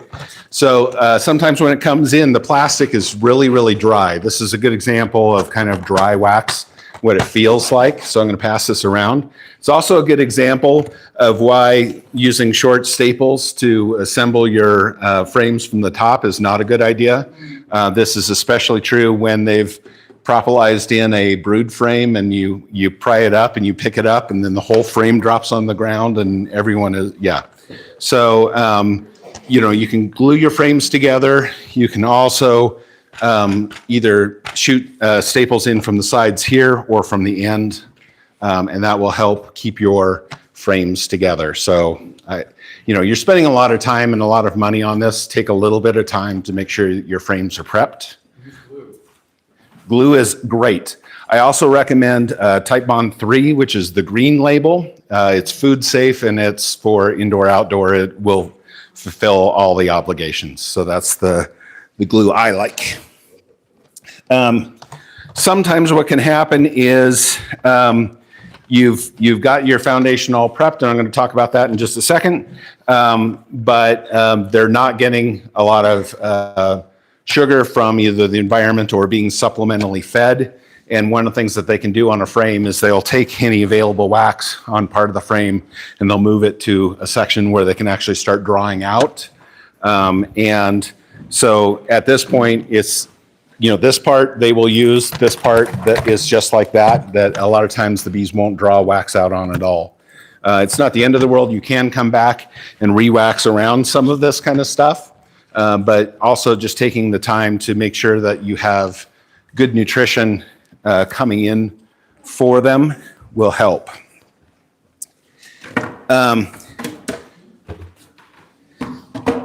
So one of the ways to prep is to actually just add some extra beeswax to the plastic foundation. Some of them come pre-waxed and some of them are tacky to begin with, but you can also get just some beeswax, get it from a reputable source, either from one of the bee houses or from another beekeeper. You don't want to buy it from Michael's or something like that. But what you can do is you can simply take it and just rub it all the way around. And that will give them something to start drawing on. It will. You also can melt wax and paint it on or roll it on.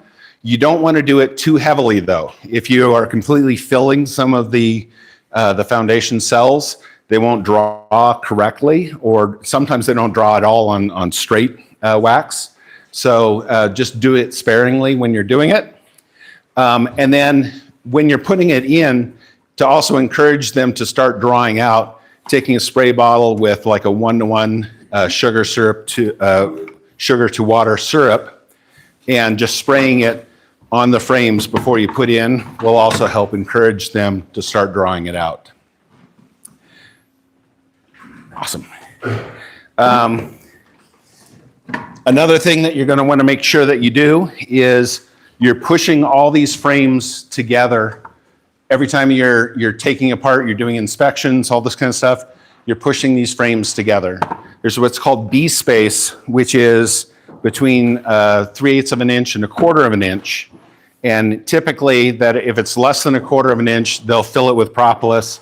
If it's greater than 3/8 of an inch, they'll get creative in their wax making.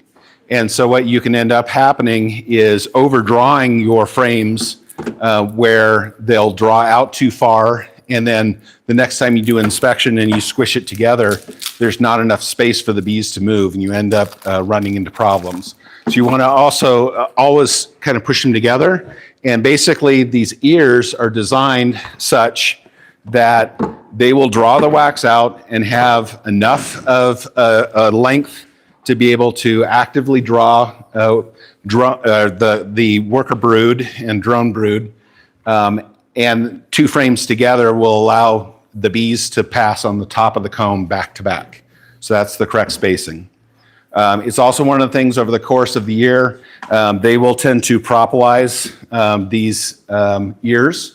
So you want to try to make sure that you're periodically scraping these down. So you're kind of back down to wood so that you have proper spacing. But that'll allow you to get a comb that looks basically like this. Do you have any questions at the moment? I'm sorry? I have a hive that has spacers. That has metal spacers in here, or? Plastic, and they keep them at a certain distance. The whole plastic frames, or? No, it's a plastic spacer. Oh, you're talking about the spacers that you add to the deep. Right. And Okay. So you end up with 9 instead of 10, or something of that nature? They also have the ones you just hold and you can space them in for 10. Yeah. You know what I mean? Like, you put them in there, then you put this thing on, it's like, oh, I need to move this one a little bit. Yeah. But in general, you try to push them together because the frames are designed that the spacing on these ears are designed to be squished together, and that will make the right spacing. There is the exception when you get into making honey supers, that if you have 9 frames instead of 10, you actually end up with more honey. But to do that, you need fully drawn frames of comb. So you don't want to do this with foundation. And then there's a spacer that allows you to space it. What they'll do is in the honey supers, the rules of the bee space change, and they will draw the comb out further and fill it with only honey. And that makes it easier when you come to harvest because you're able to either use a hot knife or other things. The wax is extending beyond the frames. It's a little bit easier to harvest. If you just put in 9 frames of foundation in that spacing, they'll cross comb between it. They'll do all sorts of funky stuff. It will be a mess and your harvest will not be what you were expecting it to be. So more advanced, usually your second year, good honey frames that have been drawn out. You can space with 9 with by a spacer and you'll get the correct spacing and you'll get more honey. Any other questions? When you buy your package, can you have them mark the queen? It depends on your supplier. And some of them will for an extra fee. But I wouldn't worry too much about it because some of our in apiary events, we'll talk about marking queens and we'll practice by marking drones.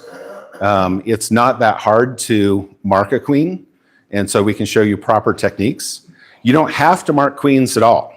It's a skill that you either learn to be able to find your queen fairly easily, or there are ways that you never even need to know which bee is the queen.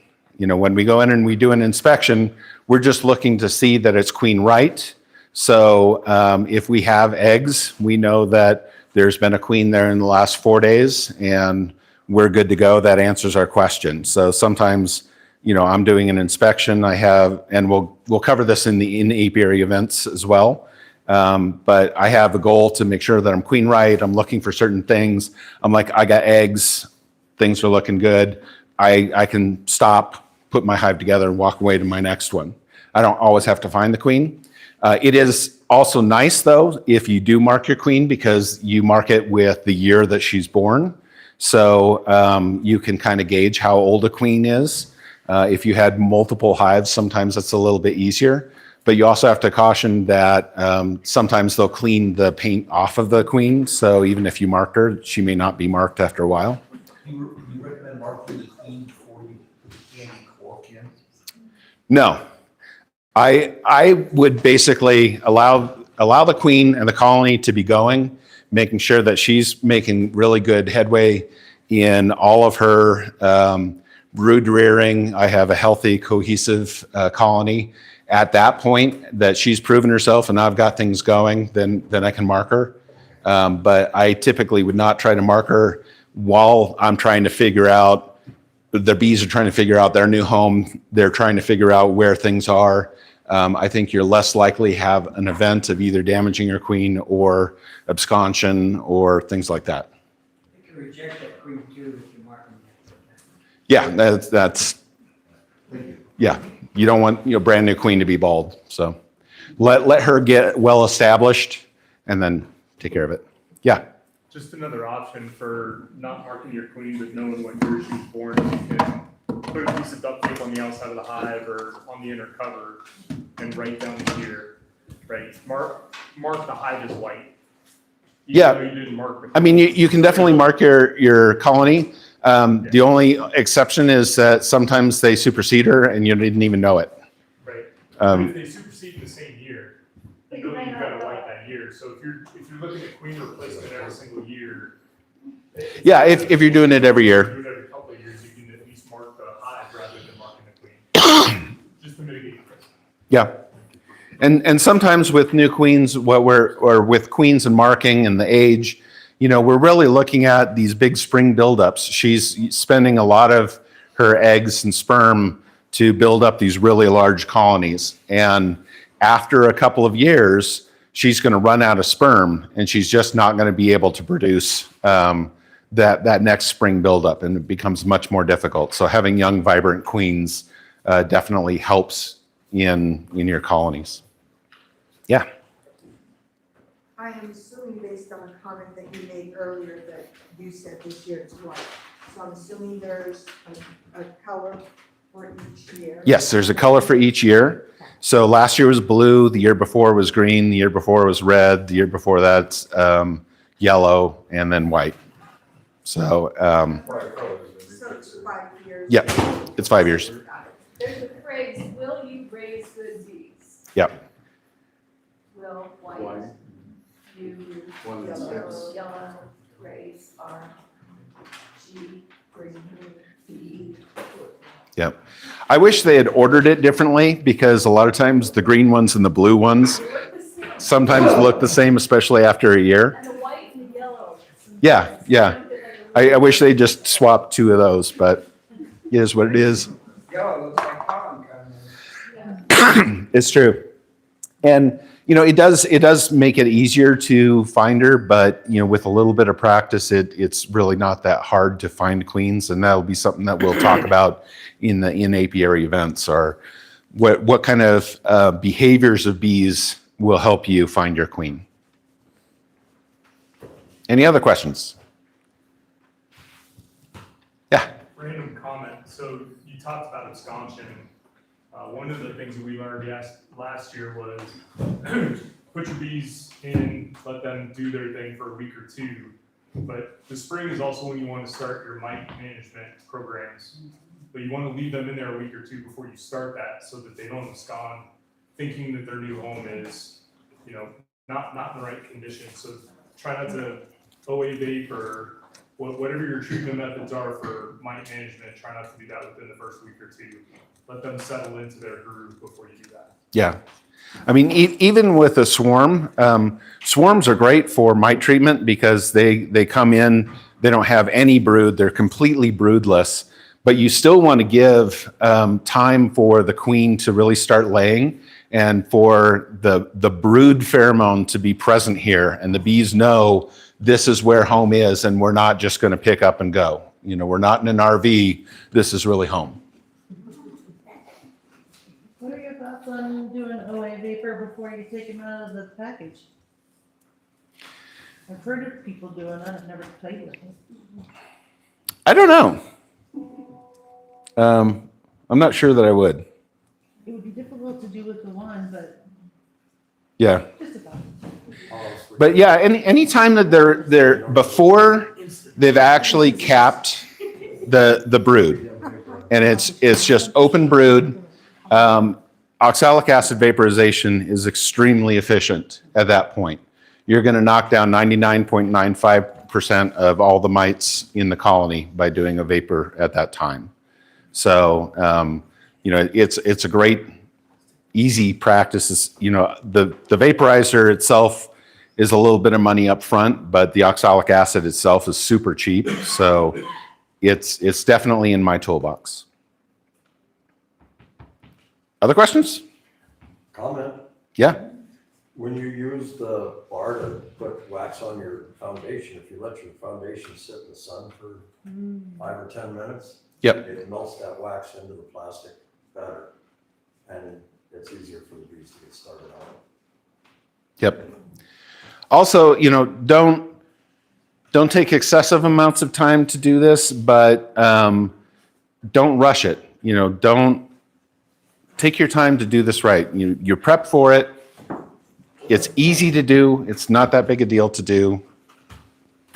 Just do it. Do you want to talk about if the weather is not, you'll pick up your package and then a snowstorm hits, what do you recommend that people do?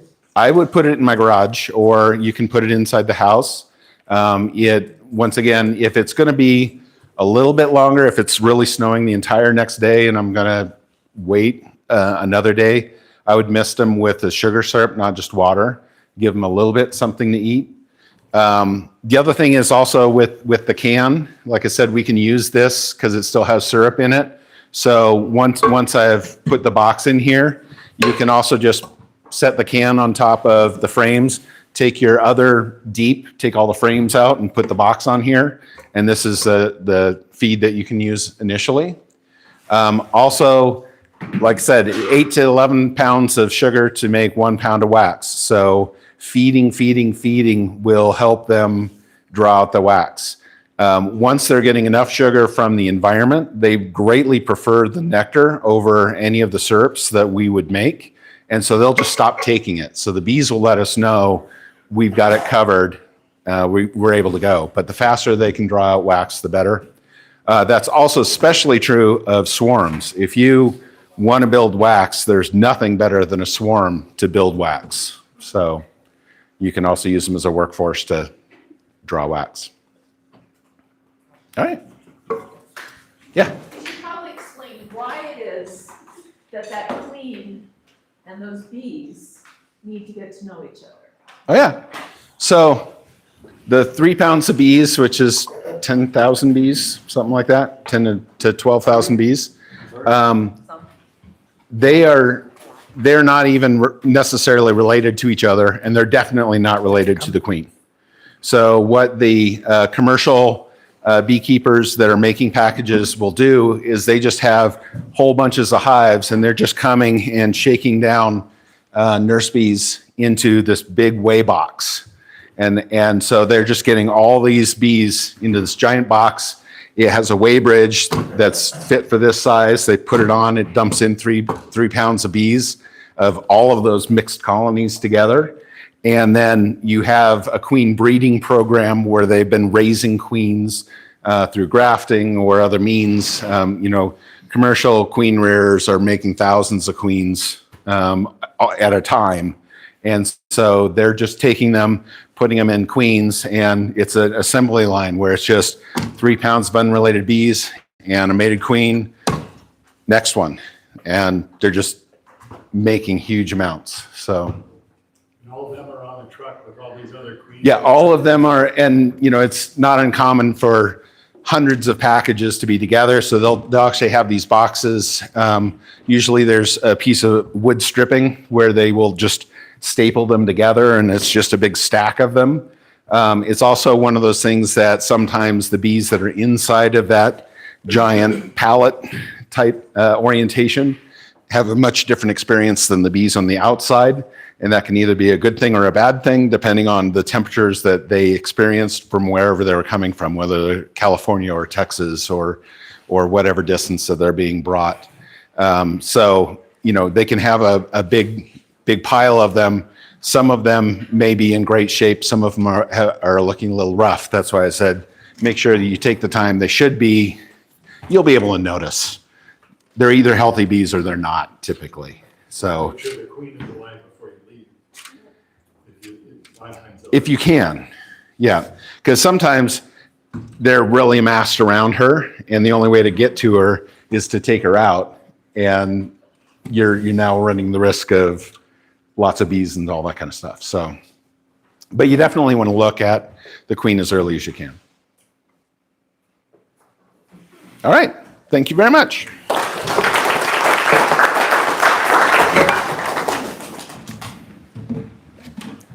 Thanks, Mark.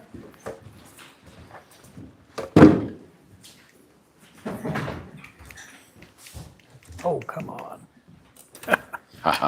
It's not working.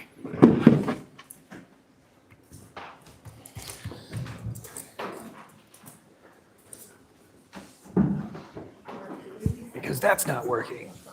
Nope. There we go. Yep. All right, we're moving into crud cutter confessions. But first, I think we had, let's see, did you want to say something? Oh, yeah. So we have scheduled our first apiary event. So the club owns a couple of hives up by 470 and Parker Road. Our first event at that apiary will be April 25th. We will be installing a package of bees. We had 2 hives, one got destroyed and that colony died. So we're going to install a package of bees that day. Mark is going to teach new bees to light their smokers.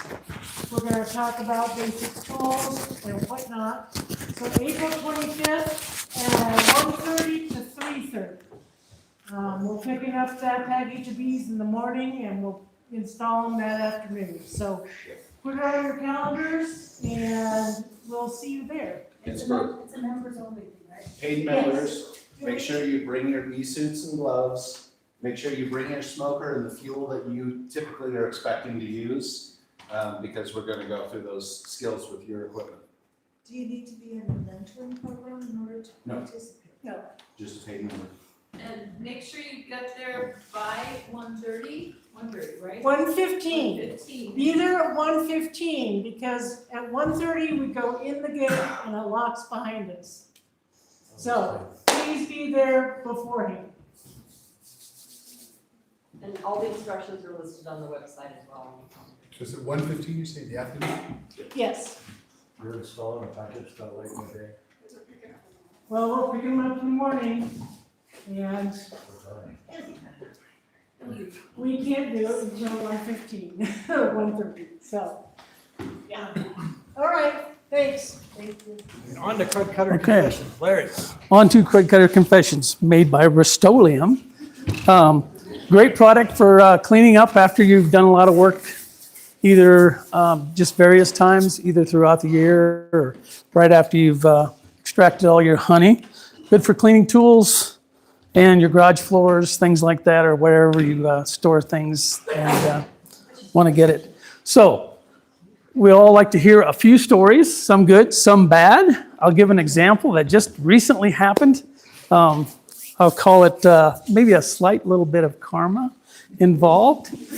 Tim and I were picking up our bees that were in California. We brought them up and we were relocating them to our apiaries.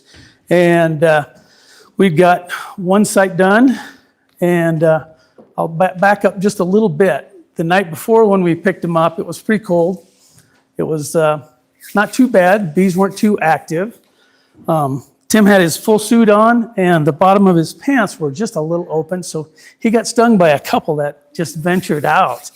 And so the next morning we went out together and I just happened to mention, oh, I meant to grab some duct tape so that he could wrap up his ankles so that pheromone smell wouldn't get there and they'd come back after him. Oh, we don't need no stinking duct tape or something, that's what I recall hearing.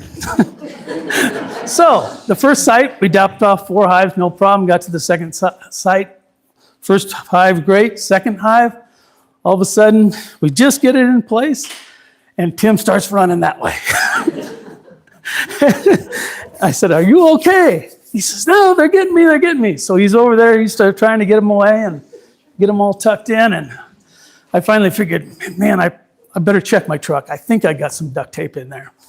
So anyway, just about that moment, just kind of chuckled at myself, thinking we should have did that before. But as karma has it, all of a sudden, 3 or 4 bees were flying inside my veil. I looked down and I forgot to put the zippers up. So, try not to laugh when somebody's getting stung. I got nailed in the throat and later in the nose, so wasn't too bad. So, any other interesting stories? Anybody would like to share? I just want to know why Tim has always got bees in his pants. Second story. It was the same location, so I have not learned my lesson. So the winner with the best story. Does this prove that the bees have memories? They went to California, came back, and they still remembered you. Yeah. So I think the moral of the story is cold bees climb pant leg. Mm-hmm. Yeah. Anyway, the winner with the best story will receive a bottle of Craig Cutter. So, Christy.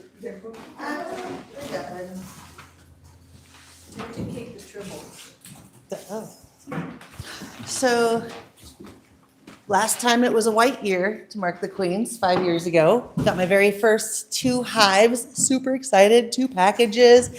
They don't always tell you what day they're gonna come because they come from California and blah, blah, blah. Anyways, I happened to be working on bee day. And so I sent my husband and my kids down to pick them up from Colorado Springs. And they sat there terrified the entire way back driving. And it was cold and a snowy, wintry mix outside. And I did absolutely everything wrong. Every single thing that you could do wrong, I did. I was very worried that they would be too cold because it was cold outside because I was cold. And I put them in my garage. We have a little half bath, which is the best thing in the whole wide world. I never thought I'd use it, but I love it. But it's got a furnace vent, a heat register to keep the toilet from freezing. So I put them smack right in front of the very dry heat vent so they wouldn't be cold. And I left the light on. Cool and dark is best to keep them from being active.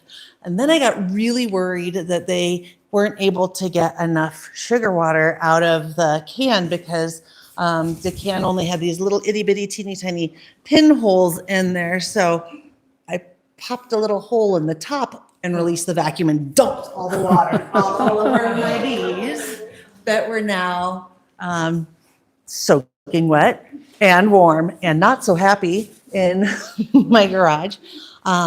Came out probably every 3 hours or so, and I kept making sure they gave them a little bit more sugar water. So I really didn't know what the heck I was doing. Ended up the following afternoon, I was finally able to hive them, and they both survived through the winter. So despite everything I did to try to kill them that first day, they managed. So. All right.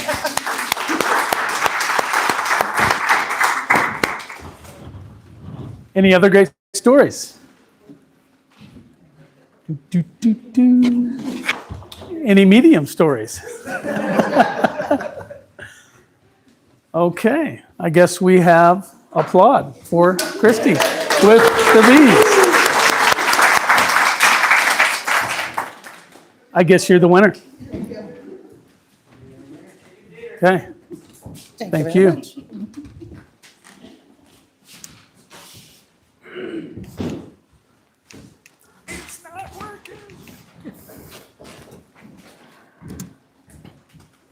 Golden Award. So, for those of you who are new to the club, we have this award. Thank you. I hope you always see any kids. Thanks. You always get the best second to the last one. To give to someone who has gone above and beyond for the club. And this month, we would like to honor our presenters from the last meeting. So Jenny and Dave McCormick gave an excellent talk about building hives and whatnot, and the things in their workshop, and we wanted to thank you so much for doing that for us, and you can enjoy our bee for the next month.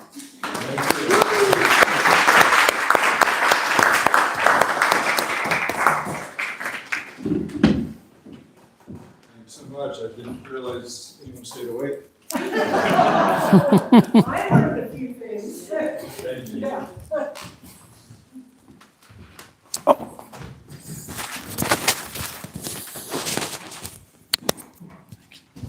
Okay, right, this, ready? Yes. Yes. Yes. What? Let people know about free stuff. Yes, so there is some free things out on the table, out in the lobby. Feel free to help yourself to those items. You want to use one of these? No, well, I guess I can pass it on. Do you want to explain the changes we've made this month, Chris? No, I'll let you. I am not completely familiar with it. The board talked about the raffle, and there's a few changes we made. One being that tickets will be given only to attending adults at the meetings. So we thought that would be a little fairer for that part of it. And then we decided to have several items people could choose from, like we have been doing, and then give one special or bigger item at the end, and we will put all tickets back in the box so everyone has a chance to win the final item. Does that make sense? Okay, so what we have today, a blue marker, queen marker, pink marker, This is last year's color. So I'm assuming if you take care of it, it'll be good in 5 years. Or you can have. Mark last year's mark- queens. Mark last year's queens, if you didn't mark them. Yeah, practice with the blue on your drones. Okay. Couple of little stencils with bees. They go together. We have this really cool, brand new little card carrier made of bee fabric. Yeah. We have a honey skep. These honey jars are called skep. It's really cute with a dipper.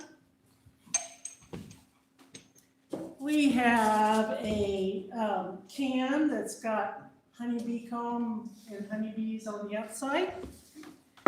Brand new ball cap. It's from Propola.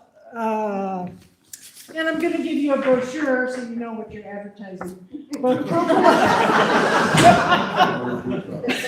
Propola hives are, they have taken the hive boxes and scraped the inside of the boxes so it's more like a natural environment for them, and they produce more propolis in the box that keeps the hive cleaner. And then our final prize will be this book. It's a really wonderful book. In the beginning, it has history and stories of bees, and the last 2/3 of the book is recipes with honey. So that's the final prize that everybody will have a chance for. All right, so we'll start off with drawing one ticket. Winner will come up. Yeah, so you can pick your prize among those things. You know what the name of the company is that does the Purple Hive? It's called Premier Bee Products. And they have got some of the best products available. Okay. Just so you know. There you go. All right, so start off, I'll pick out a ticket, and then the winner will pick the next ticket. So the first ticket is, last three are 593. 593.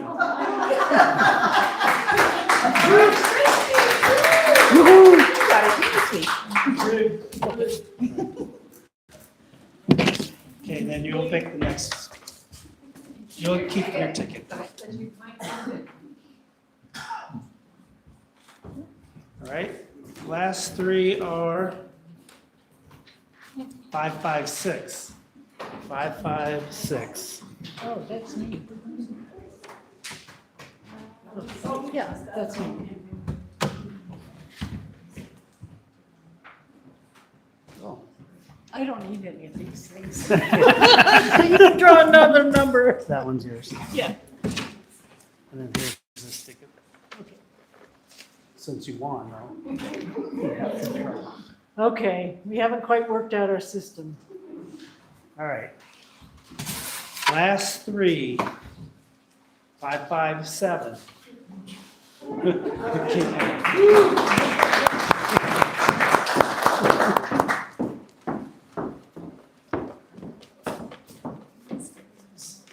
Right, and then you get the draw.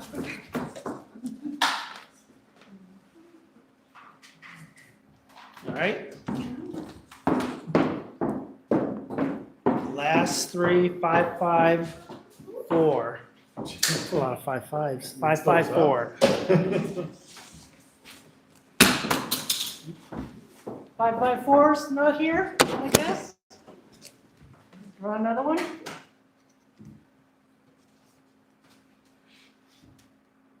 Five, 8-4. 5-8-4.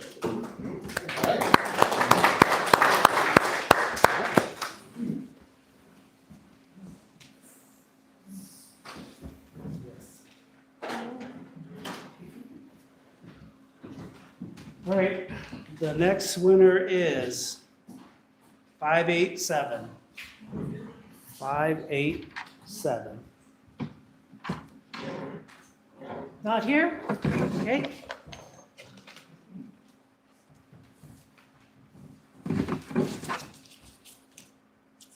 Oh.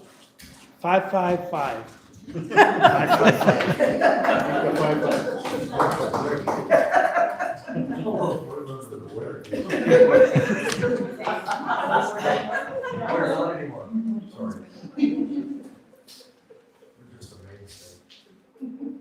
All right, next one is 563.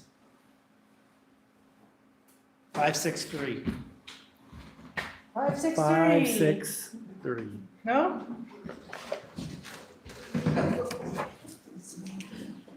Right. 582. 582. All right.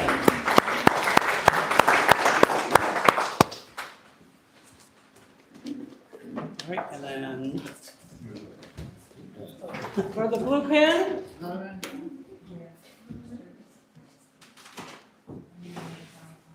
right. For the blue pin. 583. Good job. 583.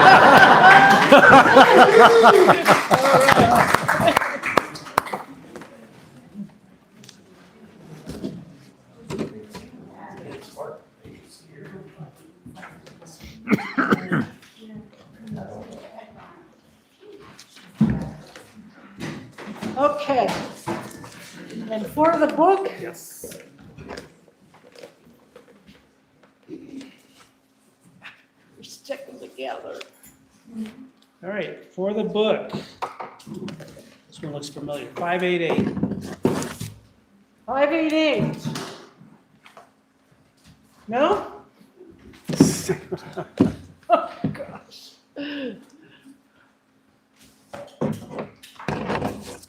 570.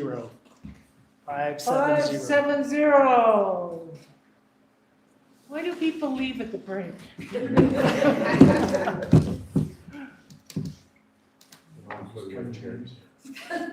What's that?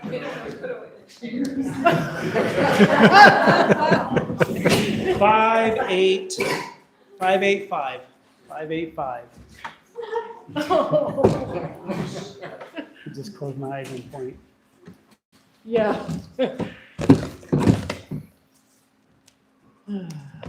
Okay. 575. 575.